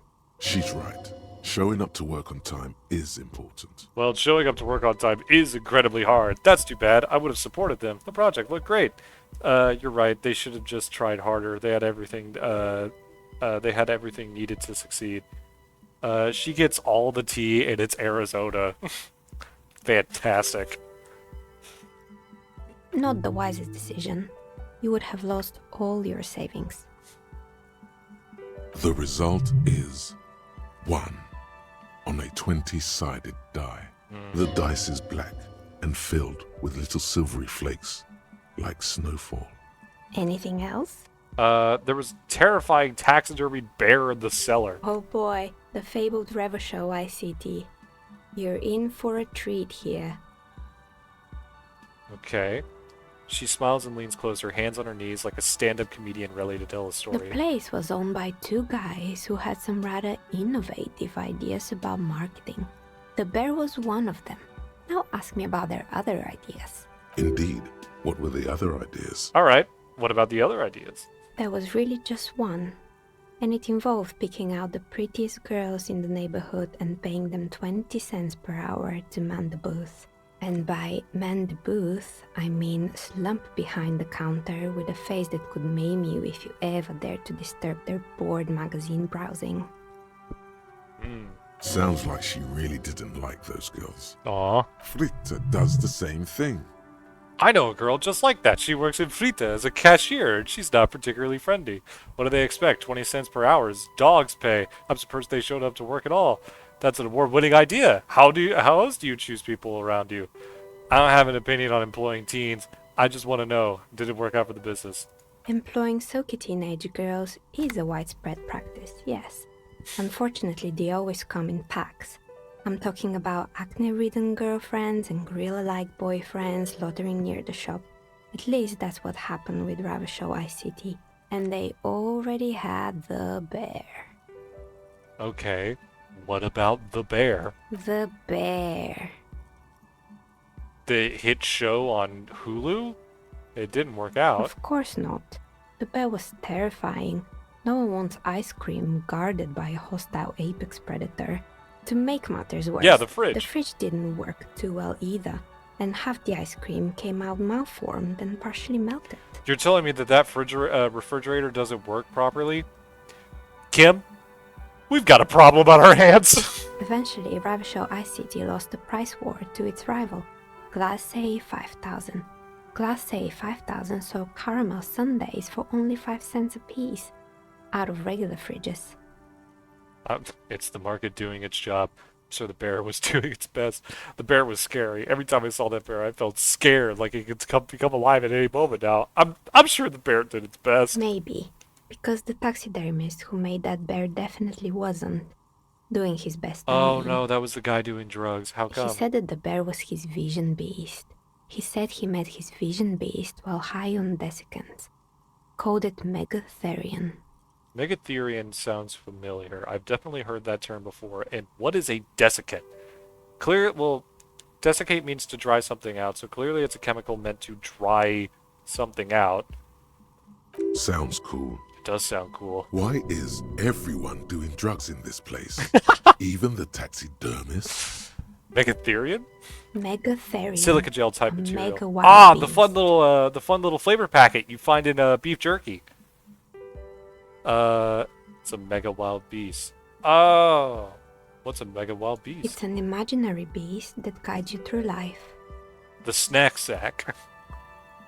By telling you to do more drugs, mostly. Damn. The horrific necktie tightens around your neck, strangely excited. But it doesn't feel particularly fun this time around. I don't do drugs. I do drugs. I've got a vision beast myself. His name is Kim Kitsuragi. Yeah, drug beast. I don't have comment on drugs. Grab your necktie bubble. Not now, you beast. What? Do you ever feel like your vision beast is trying to blackmail the fun out of you? Nothing. Cough and let go of the tie. Fuck it. No, officer. I don't have a vision beast. Normal people don't have vision beasts. Only drug-addled madmen like the taxidermists do. What about horrific neckties? Do normal people have horrific neckties? Neckties? I guess they do sometimes, officer. But I don't understand how it's relevant to our discussion. Anyway, now you know the story of the fallen ice cream empire. Little sparkling embers under the window. Anything else? Actually, Another failed business, perhaps? I've been here for a long time. Actually, I had other questions. Good. I hope it clarified things a bit. What else? You feel nothing. Yep. If anything, it's uncomfortably warm in here. Start taking off your clothes. You need to connect. Nope. She has begun to idly clean one of her carving tools with a dirty I wonder if this kerchief. is where I can get a The tool. tool's sharp edge shining in the light of her desk lamp. Of course. Tell me what you have in mind.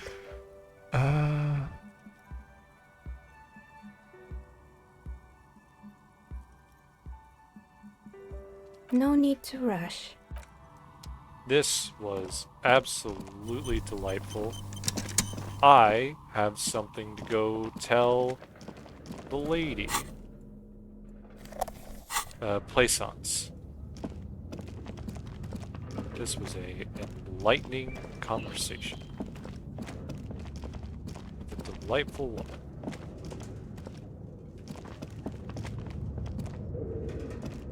Harry, just go through the door. Put that up. Hello, Plaisance.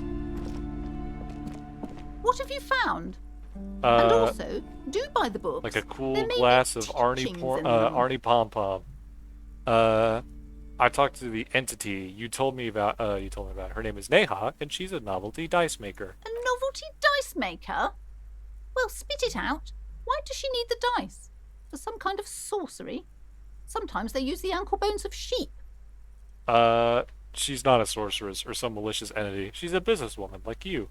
No, ma'am, I have felt her aura. She is not the one to blame for this curse. No, she's... I don't understand. If it's not her, then where is the source of the doom? How did she explain the curse? The narrative she's built herself, it does need tearing down. She's squeezing on the pendant too tight. A drop of blood in her palm. Just don't say you don't have any answer yet.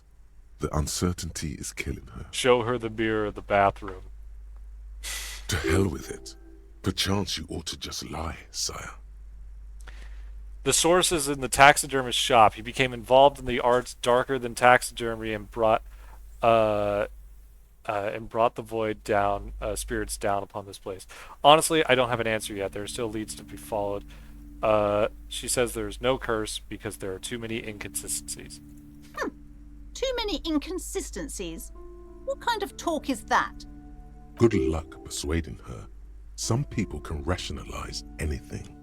As I said, she's a novelty dice maker. Her business has been up and running for a long time now. First, you're one of the inconsistencies. Yeah, because the bookshop is, it's here. I am not doing as well as it looks like I am. I only have my Simone's wards to thank for the protection they provide. She's gonna... Yes, because her business consists of the psychic leech that's been feeding the curse. I see that you've fallen for her manipulation, Detective. The investigation is over. I just hope that you haven't made anything worse by going in there. Thank you for nothing. Please do buy some books or be on your way. Wow. total psychic collapse between you two right now. There was never any other way this could have gone. She's just too far gone. I am sorry we had to disappoint you, ma'am. Can we go now? Sure, we can. Okay, there are some checks that I can do. Okay.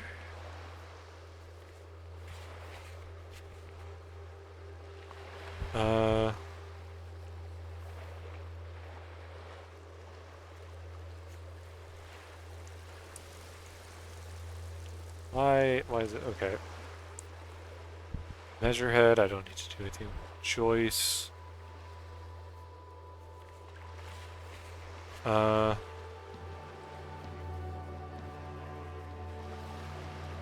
Fracture bullet.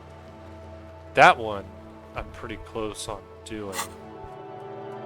But I'm not sure if I'm gonna do that just yet. Oh.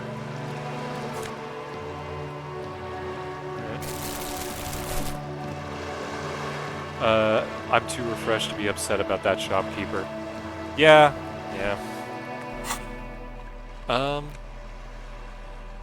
This plastic bag has frite, sick, written on it from a dynamic, forceful manner that implies great prices. As you crack it open, a multi-gust of air flies in your face.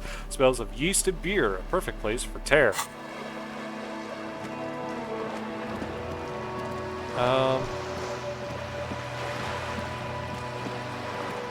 I forget what we had to do for Joyce, but I imagine there are things that we can talk to Joyce about now.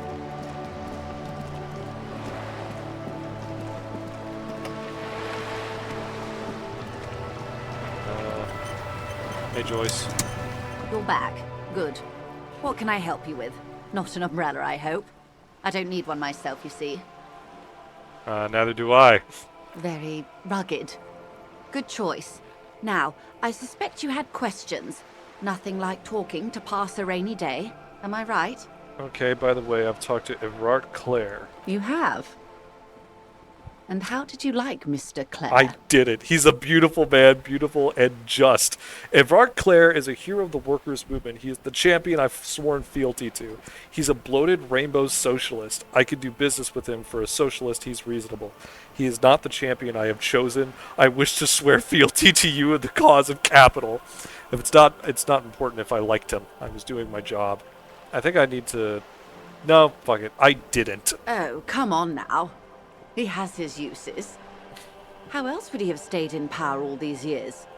Or wait, actually, corruption. That's how he's done it. Fantastic, worm-like corruption, reaching into the bowels of the earth.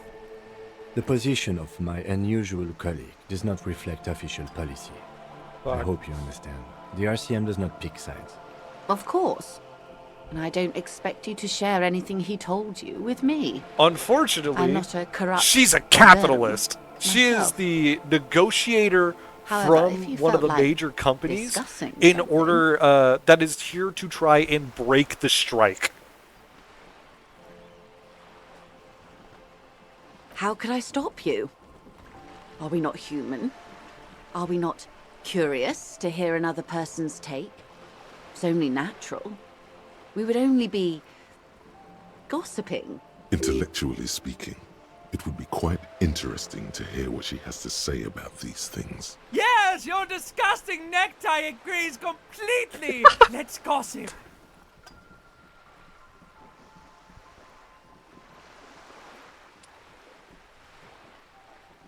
He asked me to open a door.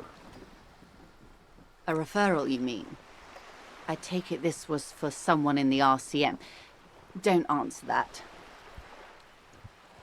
Actually, I lied that I opened the door. I didn't really do it. Stupendous. Pulling one on the old worm. Commendably done. And did this trick yield anything interesting? I assume it was necessary for the case. Crazy that you got flagged for misogyny.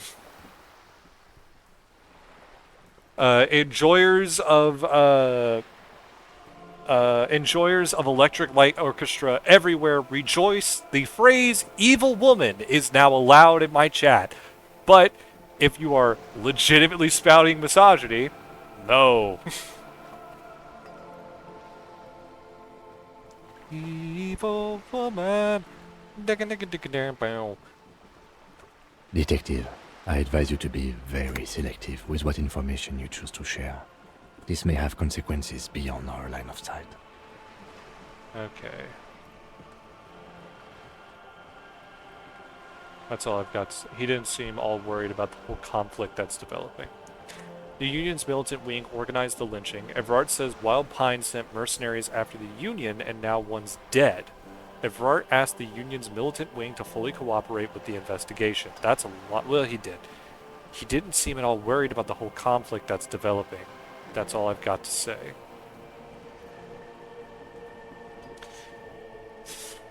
Okay, this is tough.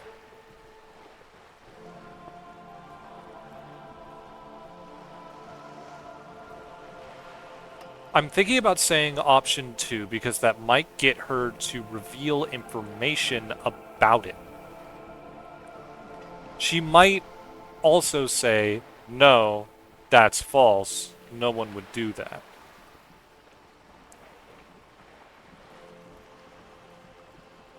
Beyond our line of sight.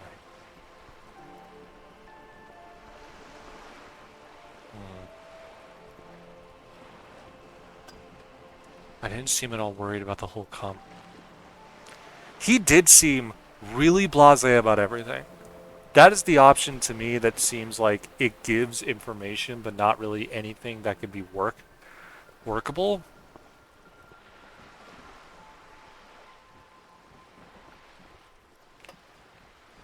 I can see the problem with the second one is that it might give her the grounds to send more mercenaries here now that there is evidence that this is a militant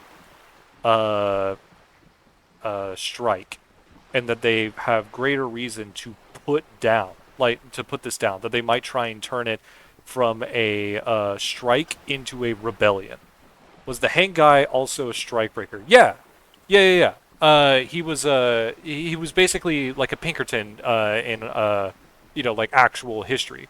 He was essentially he was a mercenary sent to break the strike, not unlike the Pinkertons did in the 1800s. I'm gonna say this because I'm afraid that this will lead to further deaths. I wouldn't have taken Evrart for a saber rattler. Was he surrounded by Union men he wanted to impress? No, it was more like he wanted things to get worse.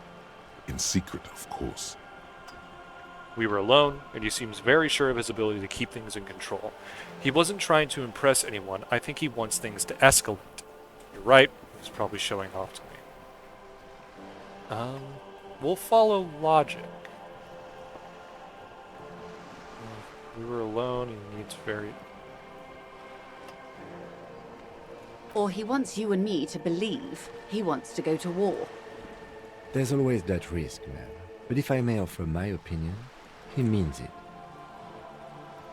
Kim's right. I always agree with Kim. He has a pure mind and absolute clarity, as indicated by his portrait, which, God, it's just so gorgeous. Everything about this game is gorgeous. I'll think it over, Detective. Thank you for relaying this information to me. This gave her pause. She's pensive, suddenly. Hard to say about what. Have I underestimated the Union's ferocity? She has to ask herself by now.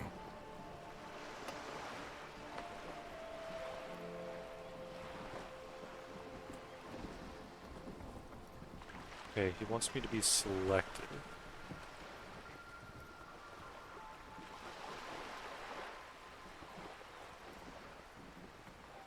Fuck it? Yes. That's the talk about town. The Hardy Boys, they're called. Find the name rather amusing, honestly. I do like the clarity of her background. It's very stark. It's very, I mean, it's not literally, but it's very like black and white. It's very high contrast. The company did not send mercenaries after the Union. I told you in great detail about the mistakes my side made. And of course, I accept them completely. I just hope you don't share Everart's view on things. After all, as he said, one's dead now. The Pine certainly hasn't killed any of theirs. Every time she speaks. Let's keep it that way. She means to Oh add, my god! but then doesn't. Get out of here! The voice acting in this game is incredible. Let's keep it that way. She means to add, but then doesn't. Look who's defensive suddenly. Everard's asked the Union's militant wing to fully cooperate with the investigation. How benevolent. Hopefully they'll help you sort this whole business out, if they haven't already. There's another one? Jesus.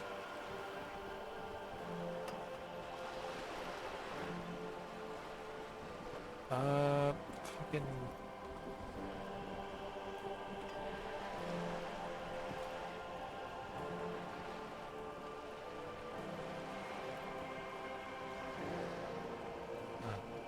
Fuck these things. I keep on forgetting how I delete messages.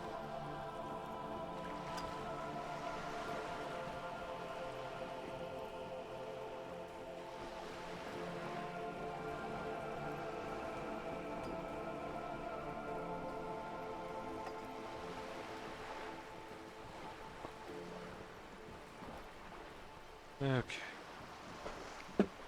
You know, I can somewhat appreciate the bots that are just straight up coming up and saying, like, you can get this, so that it makes it so much easier to ban them. Some of y'all...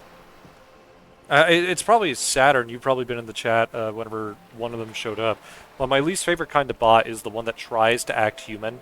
They're very engaged, ask a lot of questions, and then they try to get you to, like, add them on Discord or something. Or try to pitch something to you. Either they're a bot or there's someone trying to make money. Either which way, it's dreadfully annoying. We cannot discuss the specifics of an ongoing investigation, ma'am. Besides, you haven't exactly been forthcoming yourself. That is only fair. We have reason to believe the lynching was a cover-up. Oh my. Very interesting. So the militant wing is protecting one of their own?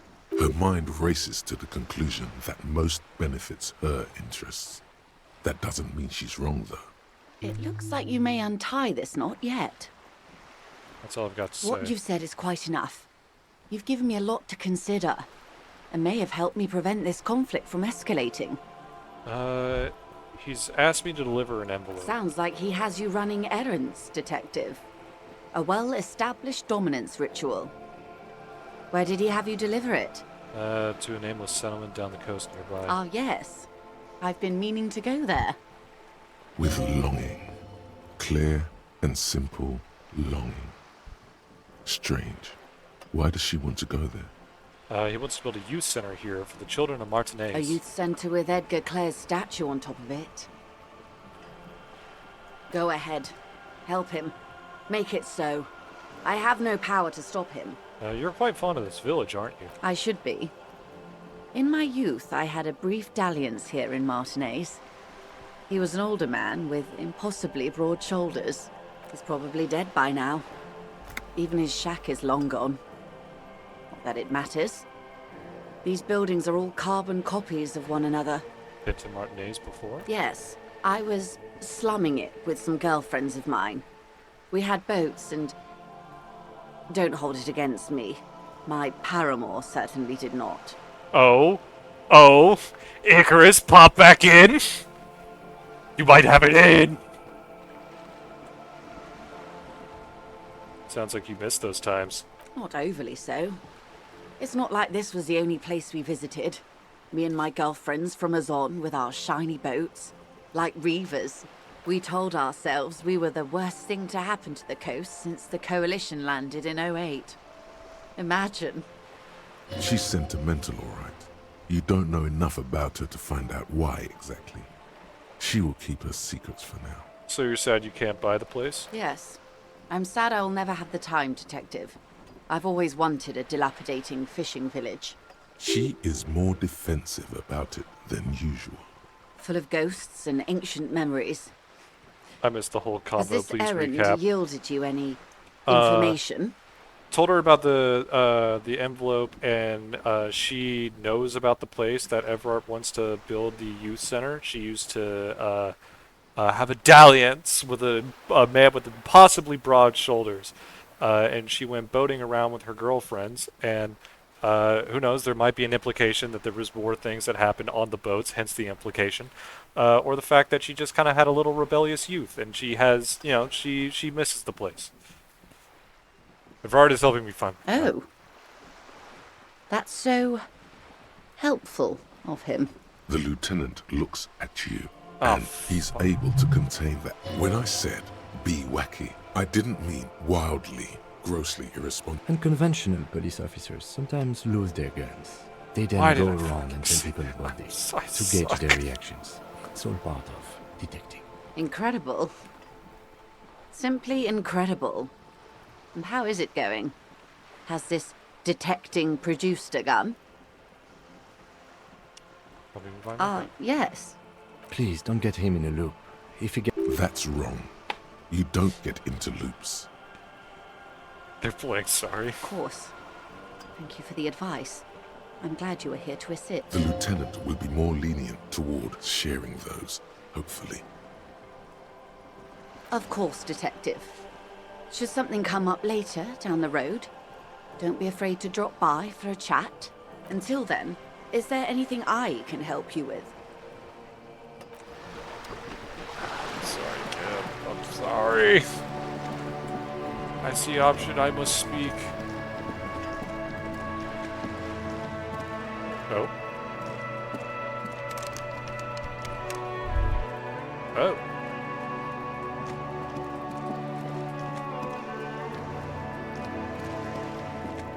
Well, he said, Just an ordinary wall. Nothing to see here. In the dimming lights, some things become clear. You have keen aesthetic sensibility. Cindy's artistic influence. Yeah. Fuck. Why? Why must we stop to look at... You know what? Actual art degree. You can't even look at this shit. I'm going to unlock that, and I'm going to start derealization.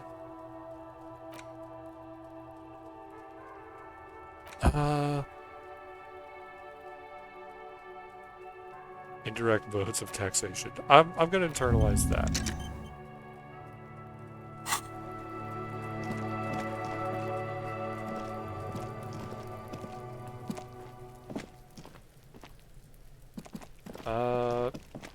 What is that?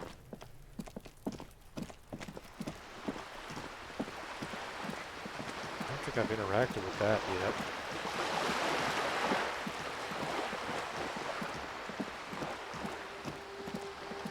Okay, let's take the long way around.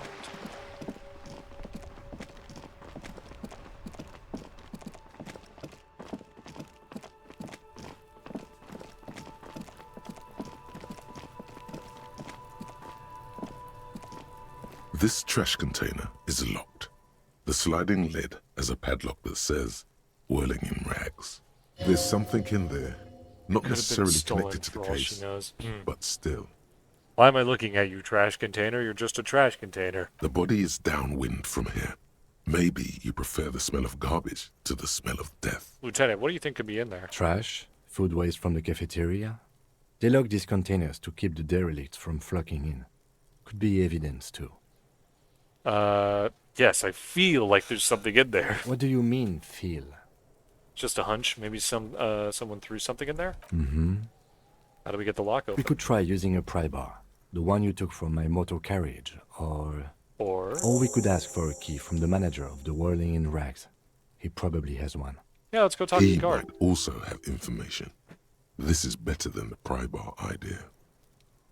Yeah, let's go talk to Gart. Why do I still have the ring around my head?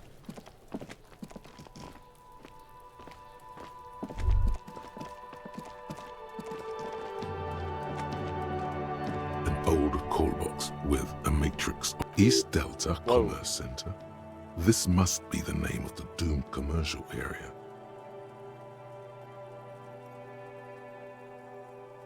Silence. No one answers your call. This button looks new, but someone has removed the name card. Nothing happens when you try to ring it. This button looks new. I wouldn't be surprised if it hasn't been connected yet. Is it the dice makers? Nothing happens after you ring the doorbell. They don't want to talk to you.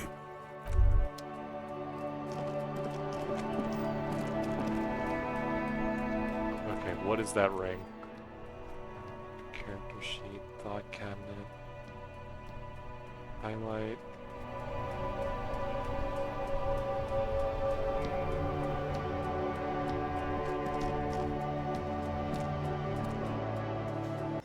Okay, it's gone. Hey, Gart. Can I help you? Is the trash container out back yours?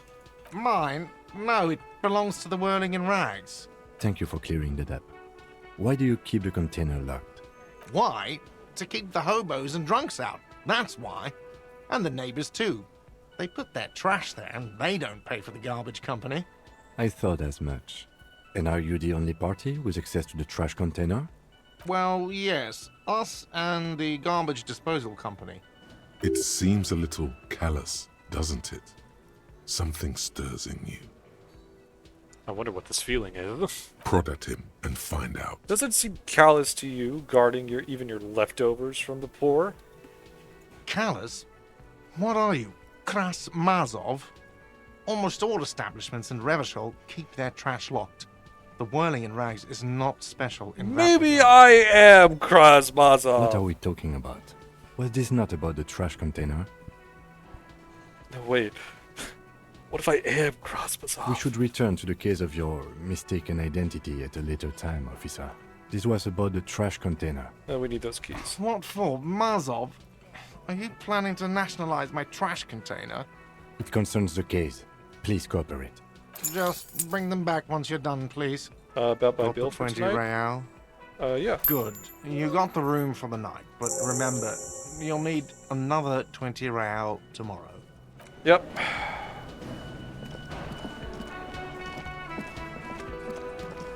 Okay, let's go. Open up that garbage.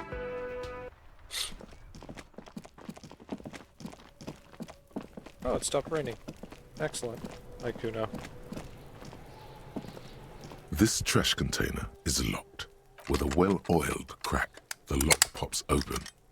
It should now be possible to There was simply something raise the deeply lid. satisfying about that audio design. Don't. Maybe you shouldn't. Didn't I just have a premonition that there's something in there? There is, but you won't like it. Sweat forms on your brow. Your hand is still on the lid. Open the The lid. smell of rotten food rises to greet you. You see soggy cartons, dirty rags, and organic waste. We're just in time. This hasn't been emptied for over a week. Look at the boxes of carton. You see milk and egg rest with one broken egg in it. Some pasta wrapper. Picking up the soggy packages somehow feels familiar. You've done this before. The movements are recorded in your elbows, the methodology in your fingers. You're used to this. Dive further. A box falls into pieces in your hands. Batiste Soleil cereal. There are plastic pasta packages below, and turbo noodles. Nothing of note, however. Pick at the rags. Among the threadbare kitchen towels, something catches your eye. A pair of denim trousers. Grab them. As the legs of the slime-covered jeans begin to unspool from the garbage, a rank corpse smell fills the air. The victim's clothes? Cadaverine odor is faint. If these belong to the deceased, they were removed when he was still in the early stages of decay. Drop them in here, officer. Guitar mark, trousers. blue jeans. Pockets, empty or emptied. He wore them with a belt, too. a white belt. The loops appear stretched, but the belt is missing. That's it. Do you see anything else in there? I have another bag here. Something slimy catches your eye. Reach for it. A drab, long-sleeved shirt, olive-colored, appears from the food waste, dripping with pus. Oh. This is a military-type overgarment. No label or serial number. This is the kind of rib-knit shirt that's worn over light armor to conceal it in an urban scenario. Anything more? The rest of the rags are just kitchen variety waste. A yellow old mug that catches your eye. Thrown out towel, Other than mug. that, That's all. All right. We should go to Gart again and ask if he knows who put the clothes in the trash. It could be as simple as someone from the hostel cleaning the yard. Or that one. I'd advise against confronting that force. You think someone from the whirling might have been here or involved, maybe? Not really. All we know is the victim's clothes are in the trash. The lid was locked, and his establishment had the key. It's just a small loose thread. Yeah, we need to ask kids. The fuck's he on about? Kids? You hear that, Kuno? He thinks you're an infant or something. See? The lieutenant nods, then looks back into the trash container. Search the food waste. It's just organic waste, cold and slimy on your hands. Apple and potato peels, mostly. Unidentified sludge, and the occasional chicken bone thrown in for good measure. But hey, nothing. It's nothing.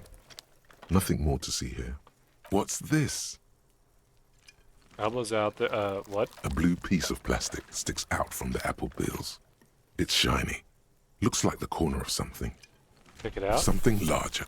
A clipboard.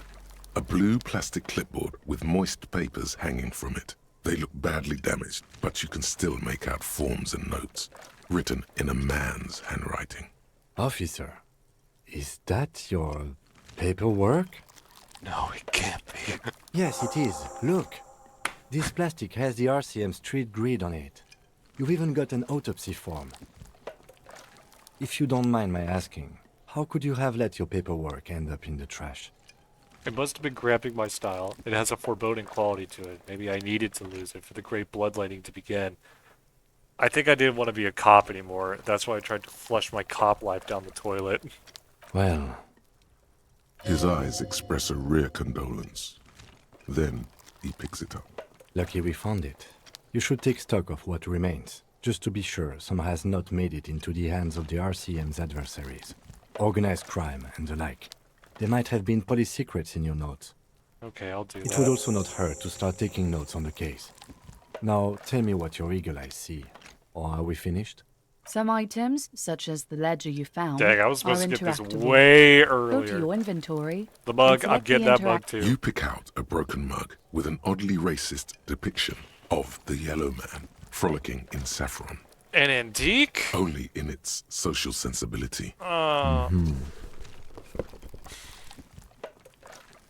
The container sounds a muffled gong.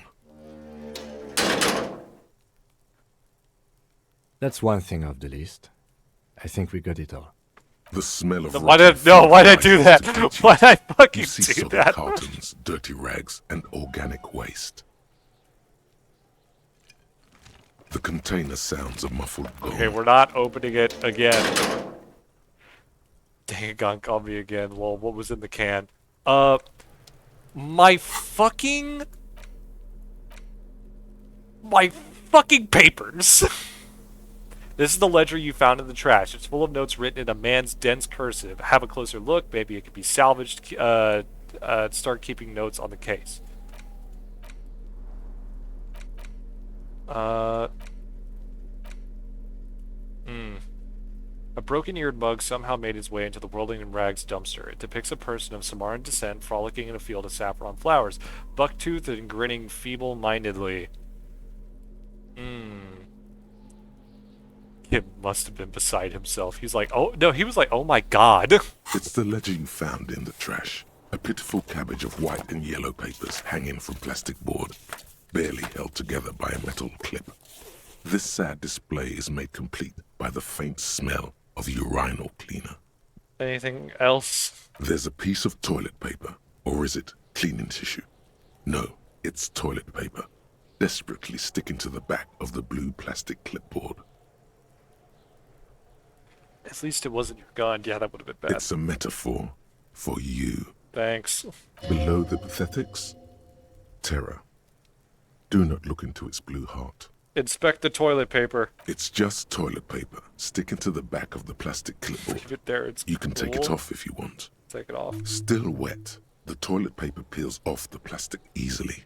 All you have to do is shake it off with your finger and voila.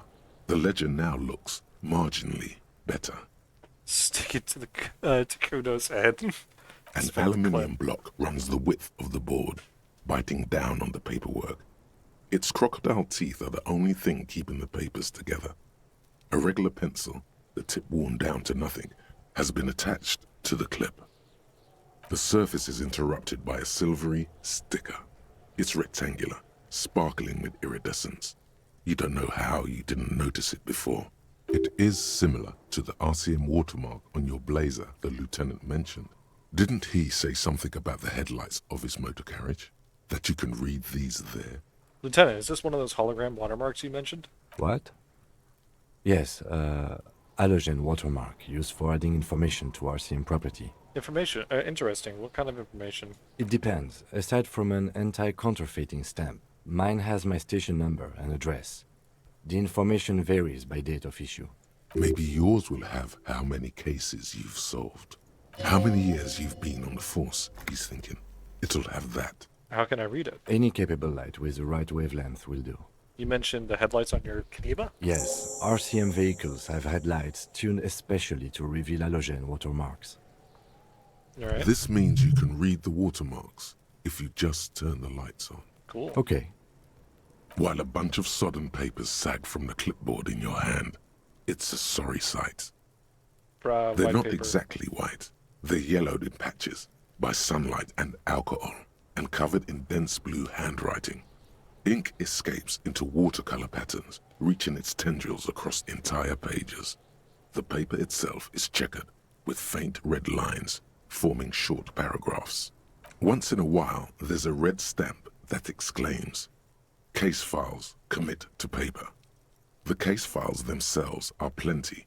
You count more than 100 sodden, crumpled up, earmarked pages falling apart in your hands.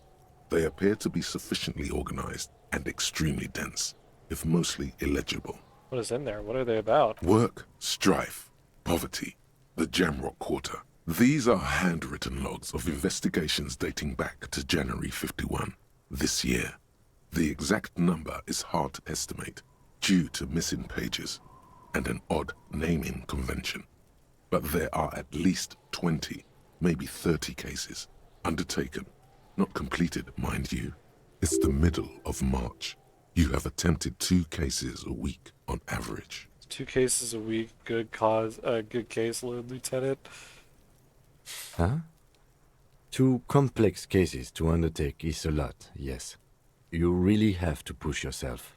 I would not suggest it, lest you start making mistakes.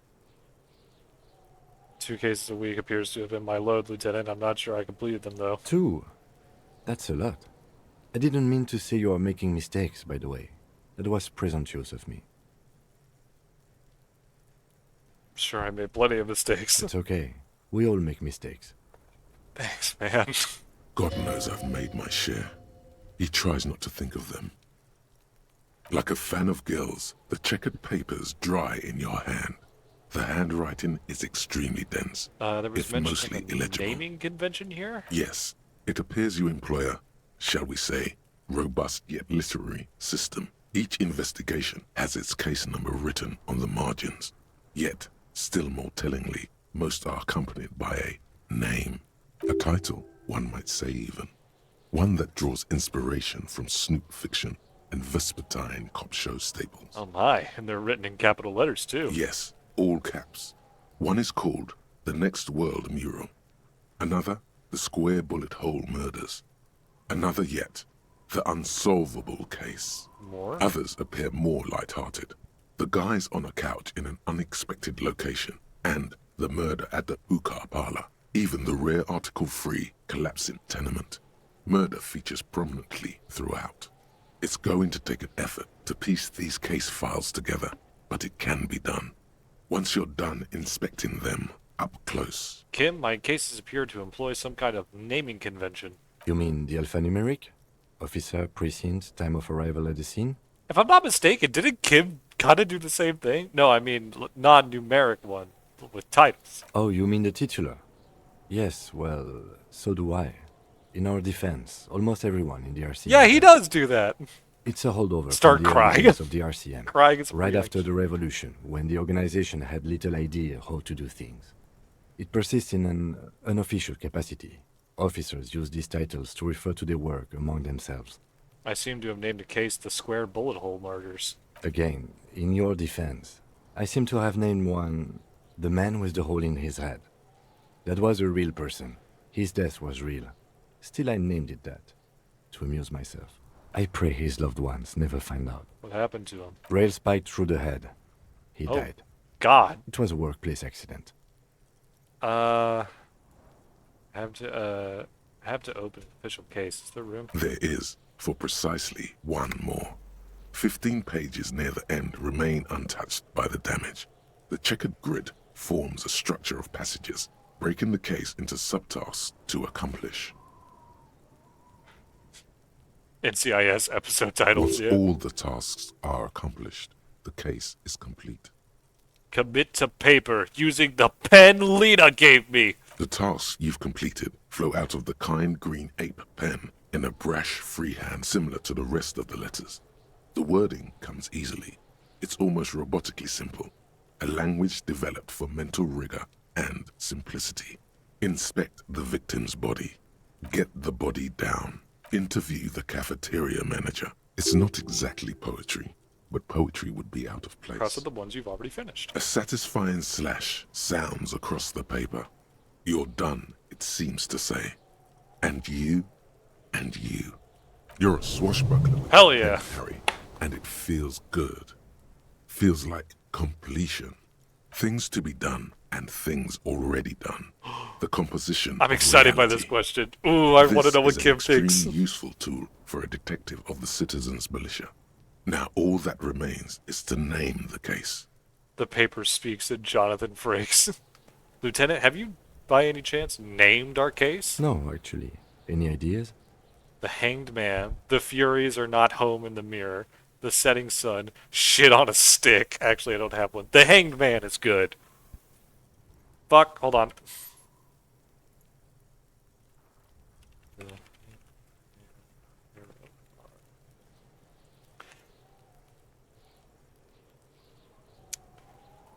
Okay, sacrifice, waiting, uncertainty, lack of direction, perspective, contemplation. Stalling, disinterest, stagnation, avoiding sacrifice, standstill, apathy. Lack of direction and uncertainty does feel appropriate. The Hanged Man. Great. That's great. That's actually what I was thinking too. Fuck yeah! The Hanged Man. Good, strong name. We have a very good name for the case now. That is the most excited that I've heard him, and that's adorable.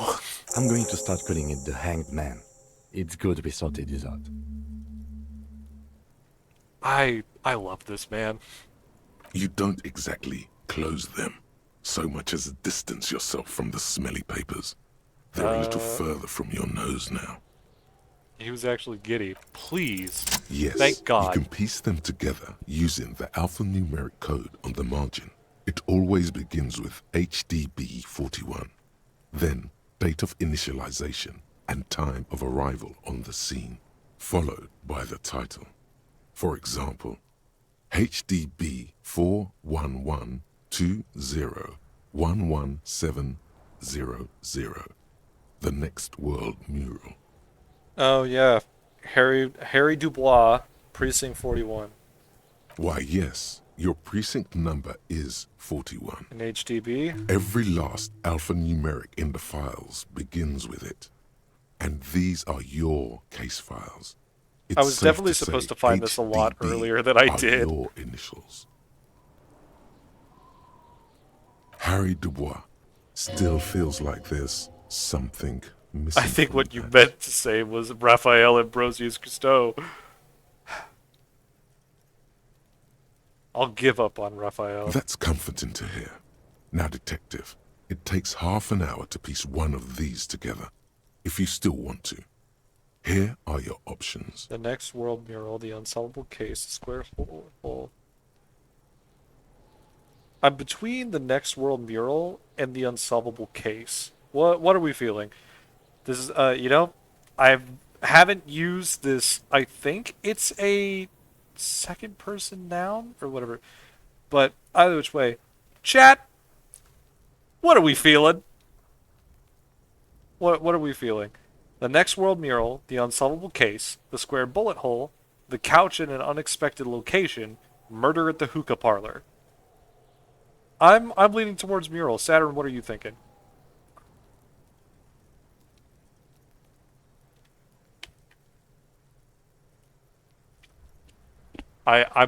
I'm curious if reading about the mural one will give me another bonus towards conceptualization on the mural over there. Square bullets. Well, I'm leaning towards mural, so okay. This one is relatively easy to reconstruct. Overnight on 1202, a graffito, nay, a mural, appears on an 8-story tenement overlooking central Jamrock. The building is a sparsely inhabited ghost tower, part of a failed real estate development called If Grand we can Coudon. go through multiple of them, that's perfect. Cause of failure, rent too high. The mural is enormous. 2 silhouettes, a man and a woman, are kissing.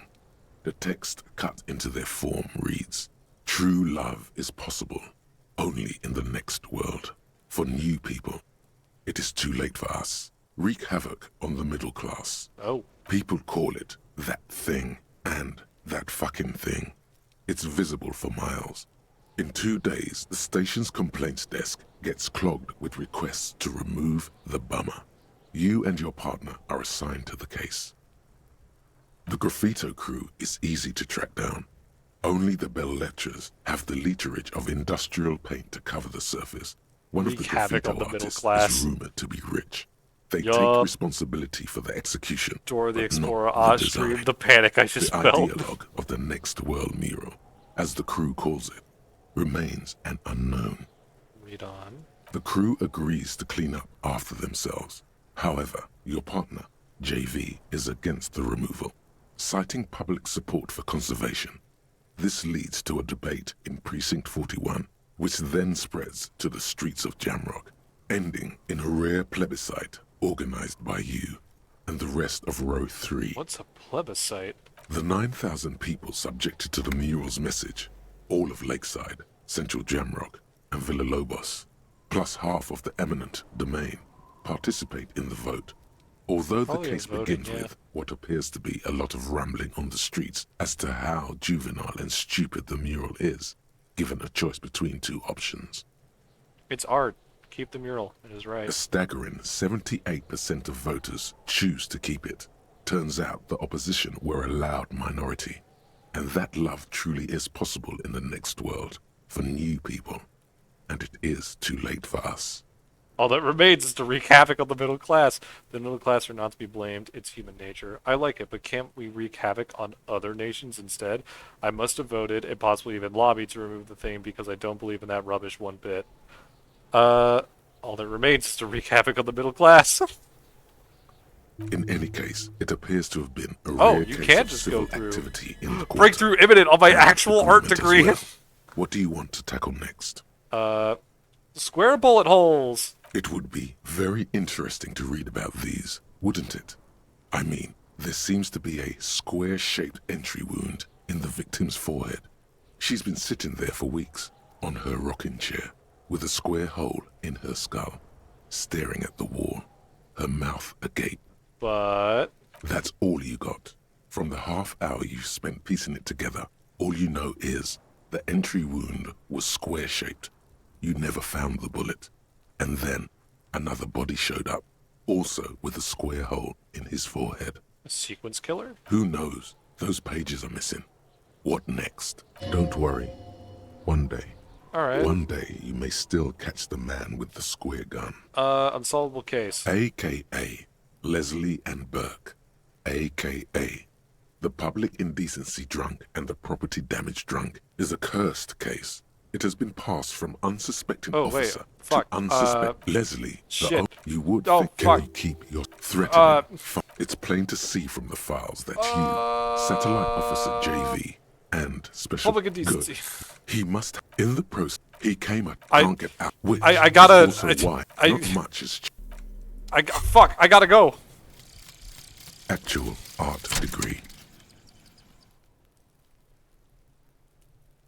Trite, contrived, mediocre, milquetoast. I gotta go talk to the man. Infantile, cliche and gonorrhea-ridden peon to conformism. I fucked me. Affront to humanity. War crime. Should literally be tried for war crimes. Resolutely shit. Lacking in imagination. Uninformed reimagining of lip-wristed, Yeah, the premature, guy on the balcony. ill-informed attempt at talentless fuckfest, recidivistic shit peddler, pedantic, listless, savagely boring, just one repulsive laugh after another.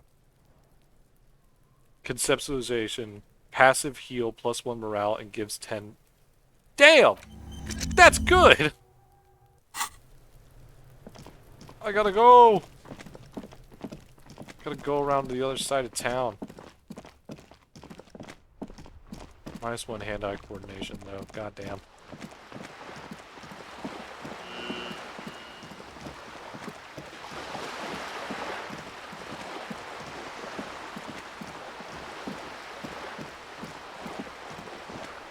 Okay. Over here. Go up the stairs. No, it's over this way. Oh. Ooh, that's a lot of money. That isn't just a five-pointed star. It's an inverted white pentagram cradled in a wreath of antlers. The iconography of communism, in other words.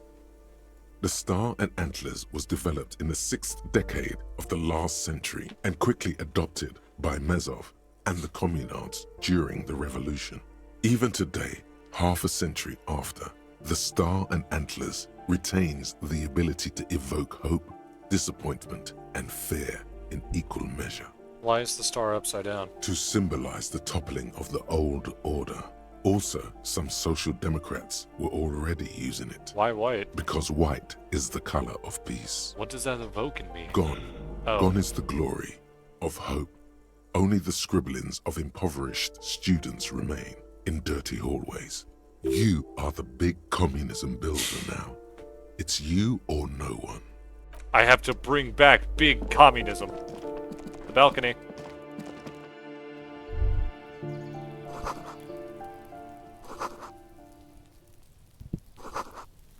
Yep, there he is.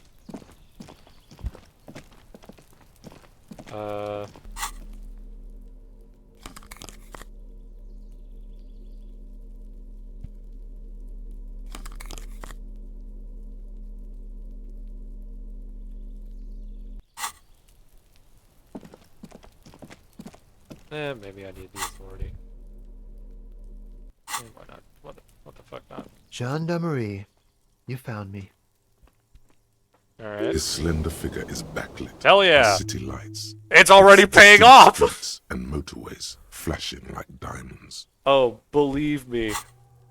I am Dr. Communist.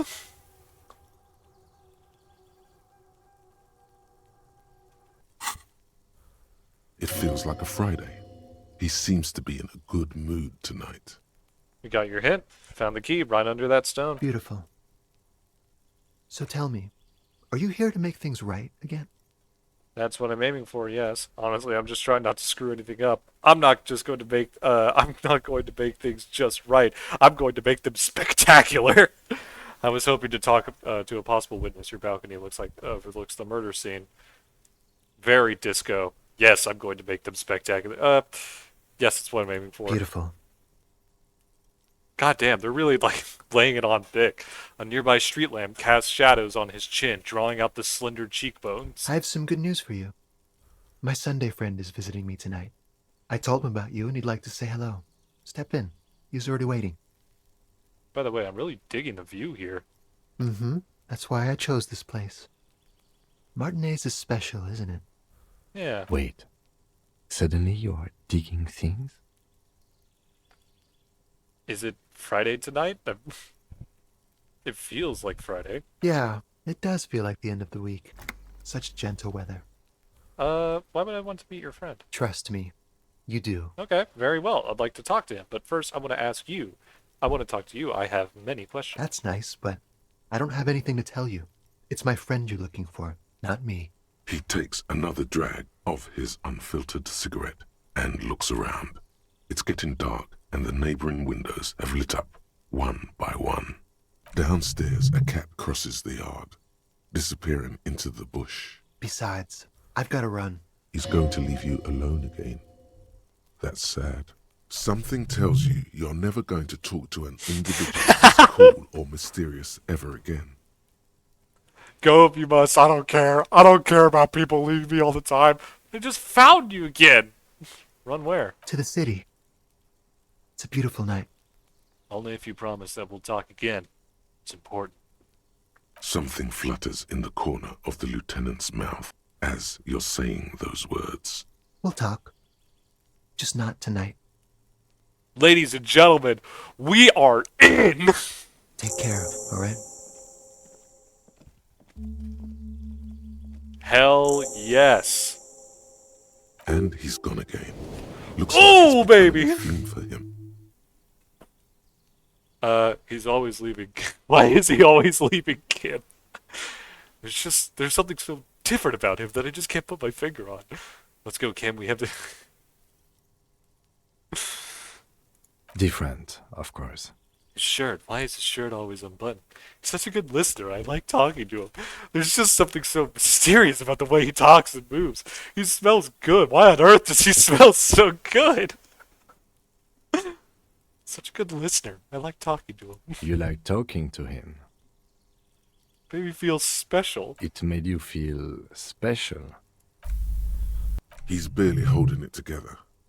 It's all he can do to keep from bursting out in laughter. Come on, detective, let's go. We've got a potential witness to interview. His Sunday friend, remember? Kim. Let a guy get flustered.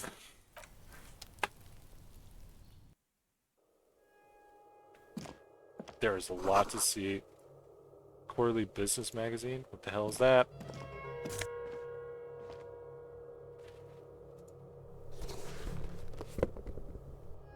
I got...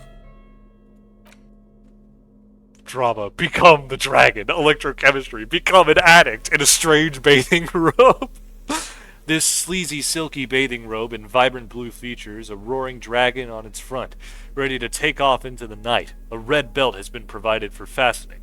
It's culturally insensitive, but only for people who are not from Seoul. The real Seoulites probably don't care.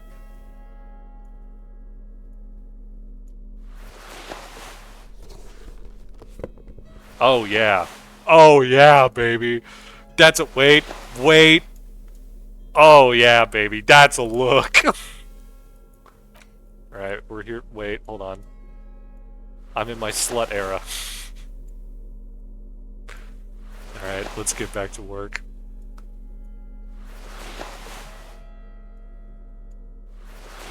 Savory odor. Jesus Christ.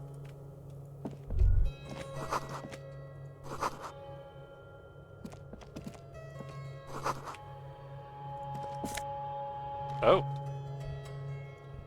Sure.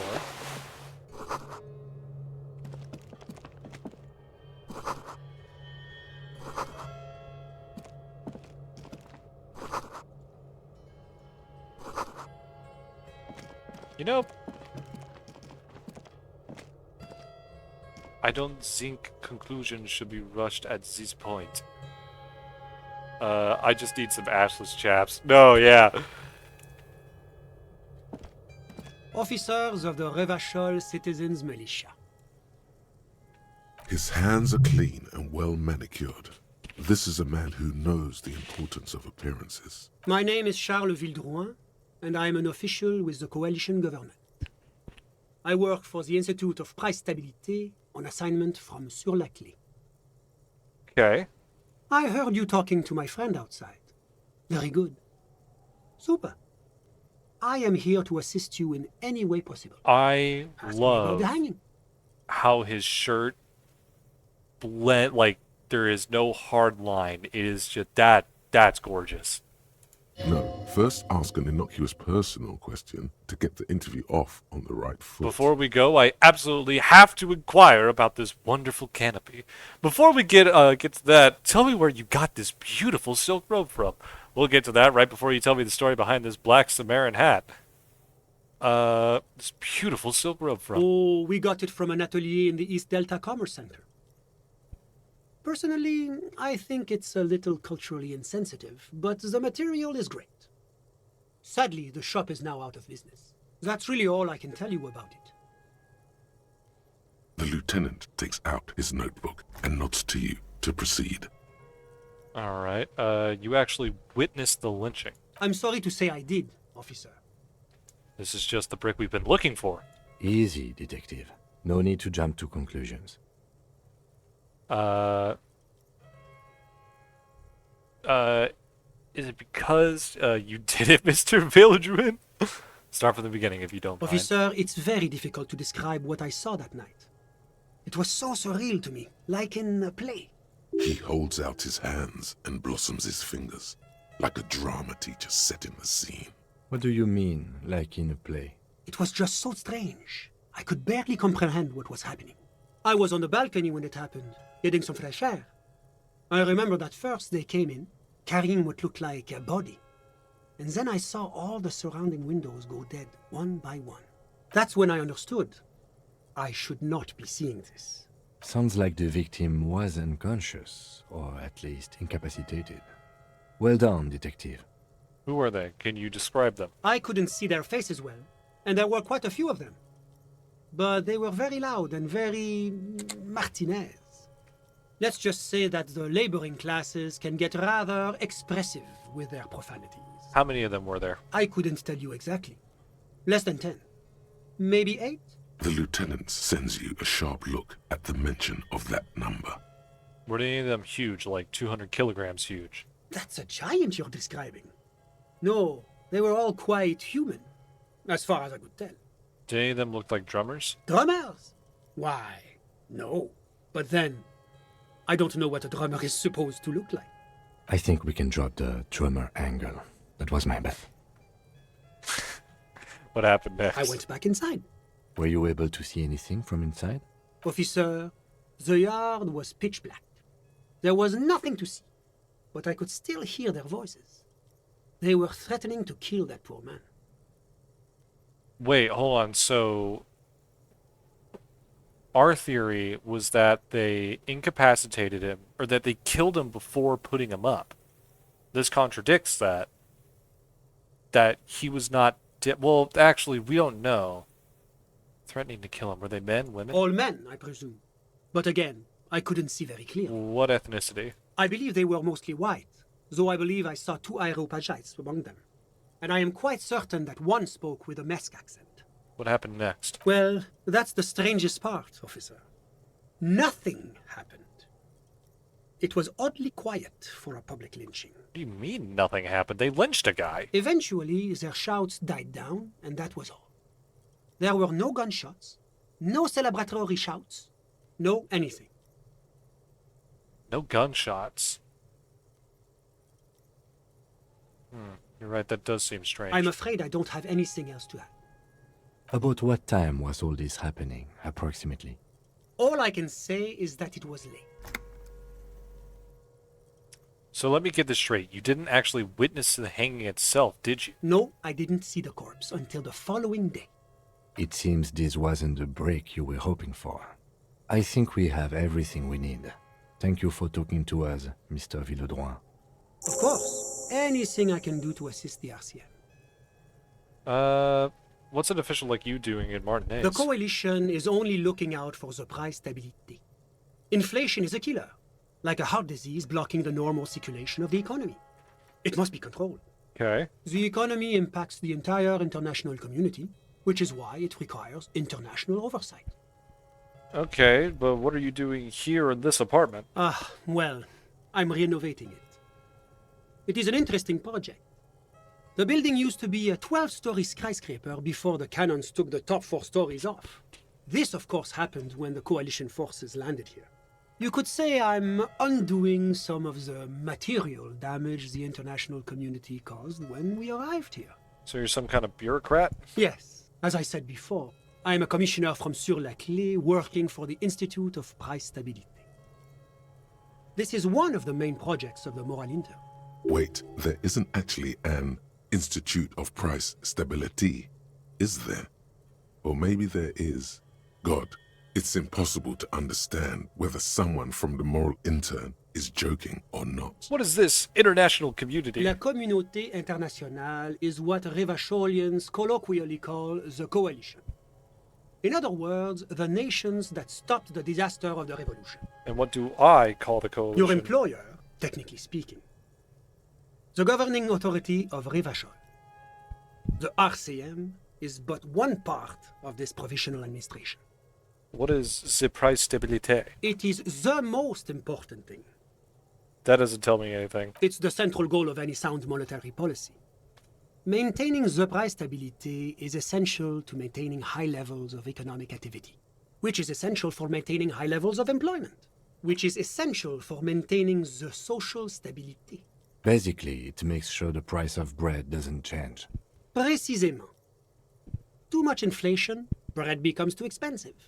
Too much deflation, it becomes too cheap for bakers to produce. That's why the Institute of Price Stabilité works to keep inflation just below 2%. 2% of what? But not too far below, no. Too below is also bad. Below, but close to 2%. You're not answering my questions at The all. coalition believes in the importance of informing the public about the benefits of the price stability. Transparency is one of our principles. Would you like an informational pamphlet? Okay, sure. Give me a leaflet. A sound monetary policy is essential for addressing uncertainty. Stability is the raison d'être of the moral intern.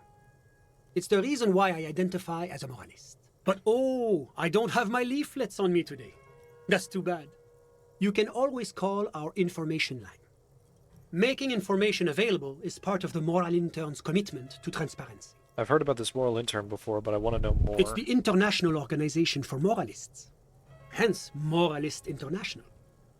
The Institute of Price Stability is just one of its many mind babies, as is the coalition.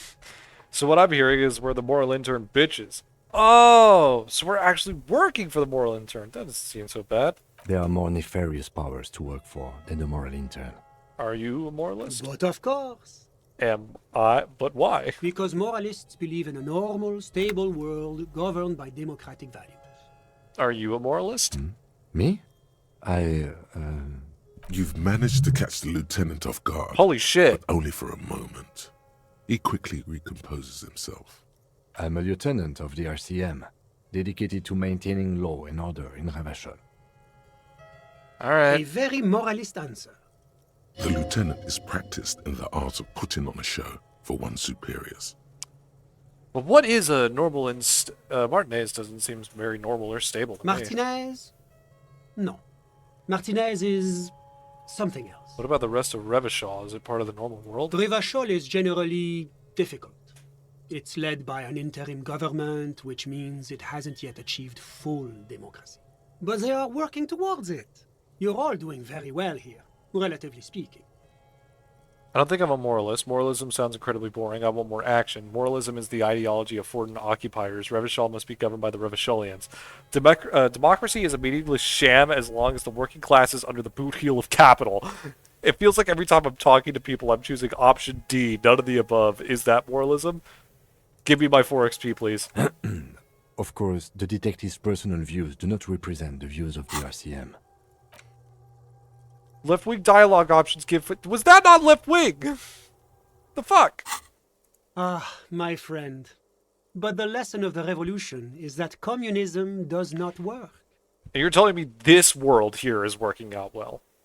It's moving towards the right direction, and that's all that matters. Progress is measured in centimeters, my friend. Now, enough of this delightful political interlude. Was there anything else you wanted to ask? Tell me about Sur la Cliff. What's there to say? Sur-la-Clé is a modern, Sur-la-Clé. urbanized country that measures very high on the Human Development and Freedom Index. Mostly, though, it's known as the executive heart of EPIS. Moreover, it is a great sponsor of less emerged countries. Revachol is only one of its many darlings whose progress it supports and cherishes. Darlings? That can't be an official designation. What makes Revachol Sur la Clé's darling? Because a great percentage of Revachol's culture hails from Sur-la-Clé. Its language, its people, its cuisine even. Or at least in the downtown La Delta area. Jamrock and other parts of the international zone have been mercifully spared of Sur la Clé's love for meatballs and mashed potatoes. Enough business. Talk Whatever about you something else. wish, officer. Can you tell me about your friend? Ah, my friend. My friend is a good young man. His family immigrated here from Kedra, and life has not been easy for him. But he understands the importance of education. He has taken his future into his own hands, and that's all that matters. What's Kedra? Kedra is a candidate member of APIS. But, between you and me, their potential membership is a more contentious issue. What do you mean? That it's never going to happen. They entered negotiations in 21, and it's been pending ever since. Okay, what's the EPIS? EPIS is a very special program developed by the Moral Intern to support certain Occidental nations. It began as a unified system of weights and measures, which proved to be a wild success. Nothing but kilograms and centimeters as far as the eye can see. God, yes. Sweet standardization. The backbone of rationality and commerce. It was such a wild success that we expanded it into an economic union for the processing of steel. Another success. And between you and me, the Moral Intern feels emboldened by this success. Emboldened to take EPIS to the next level. Okay, but like, what does it stand for? Why, it stands for progress and stability, like the Moral Intern as a whole. Now, what do the letters stand for? It's been such a wild, extraordinary success thus far. We are very excited to take it to the next level. You don't even know what it... A supranational political alliance. The United States of Occident. Is it going to be like this place here? You mean Revachol? No, it's going to have transparent democracy. Is Revachol going to be part of the EPIS? It's one day going to be a candidate member of EPIS, sure. Except that candidate members never become full members. Didn't you say the candidate members never become real members? No. Candidate members do become members. Why do we even have the whole system in place if they don't? It just takes time. Time and evaluation. But we were talking about my friend here, not politics. Okay, so is the EPIS the US? How did you two become How did friends? any of us become friends? Bad things happening on the Insulindian Isola? Oil platforms ablaze in the night? Civil wars lasting for years? Finally, the international community is forced to step in. What the fuck are you talking about? No one becomes friends that way. Contraire. It's how millions of people end up where they are. Oh my god. Meeting the people they meet. It's how I came here, and my friend too. You still haven't told me who he is. Sorry. Who? Your friend, the smoker on the balcony. We were just talking about him. But I told you, officer. He's a bright young man here to pursue his education. Education is the foundation of our future, especially the arts. Oh my god. It is a cornerstone of our civilization. Okay, fine, but what's his real name? Officer, you have to understand. I can't give you his personal information. I'm sure you have your own methods and databases, right? Please don't put me in this situation. So all you can tell me about him is that he's here to study the arts. He's deeply enmeshed in the study of the fine arts, yes. Okay, which arts? He's a truly free spirit. He likes all the arts. Perhaps graphic design, printmaking, who knows? The world is open wide for a talented youth like him. What are you doing in his apartment by yourself? I'm just enjoying the view. What view? It's dark outside. Listen. A baby is crying in the neighboring apartment. Someone's baby is crying. No, listen. The Insulindian Bay. What about it? This place used to be a luxury accommodation before the revolution. Apartments, of course, were much bigger then. A few walls have been added here and there, leaving some of the tenants without a private bathroom or a kitchen. But the million real view stays. You can't take that away. I was asking about your My friend. friend comes and goes. I'm sure you'll see him around. He's a busy bee. A busy bee? What an odd choice of words. I'm all ears, officer. A moment, officer. Do you have actually something of substance to tell me? Jesus Christ. Every question I asked you, you gave me some roundabout answer that just gave me more information than I actually asked for. Do you have everything you need from me? I'm afraid we won't have the chance to speak again once you leave. Hold up, why can't we talk later? It's against diplomatic best practices for an official in my position to be discussing murders with local militiamen. And I'm pressed for time. After you leave, I should be leaving as well. That's not the real reason he's so apprehensive. Men in his position shouldn't be seen loitering around in underprivileged young men's apartments in the middle of the night. Not going anywhere. I just want to take a look around this. Sure, go ahead. It's a beautiful space.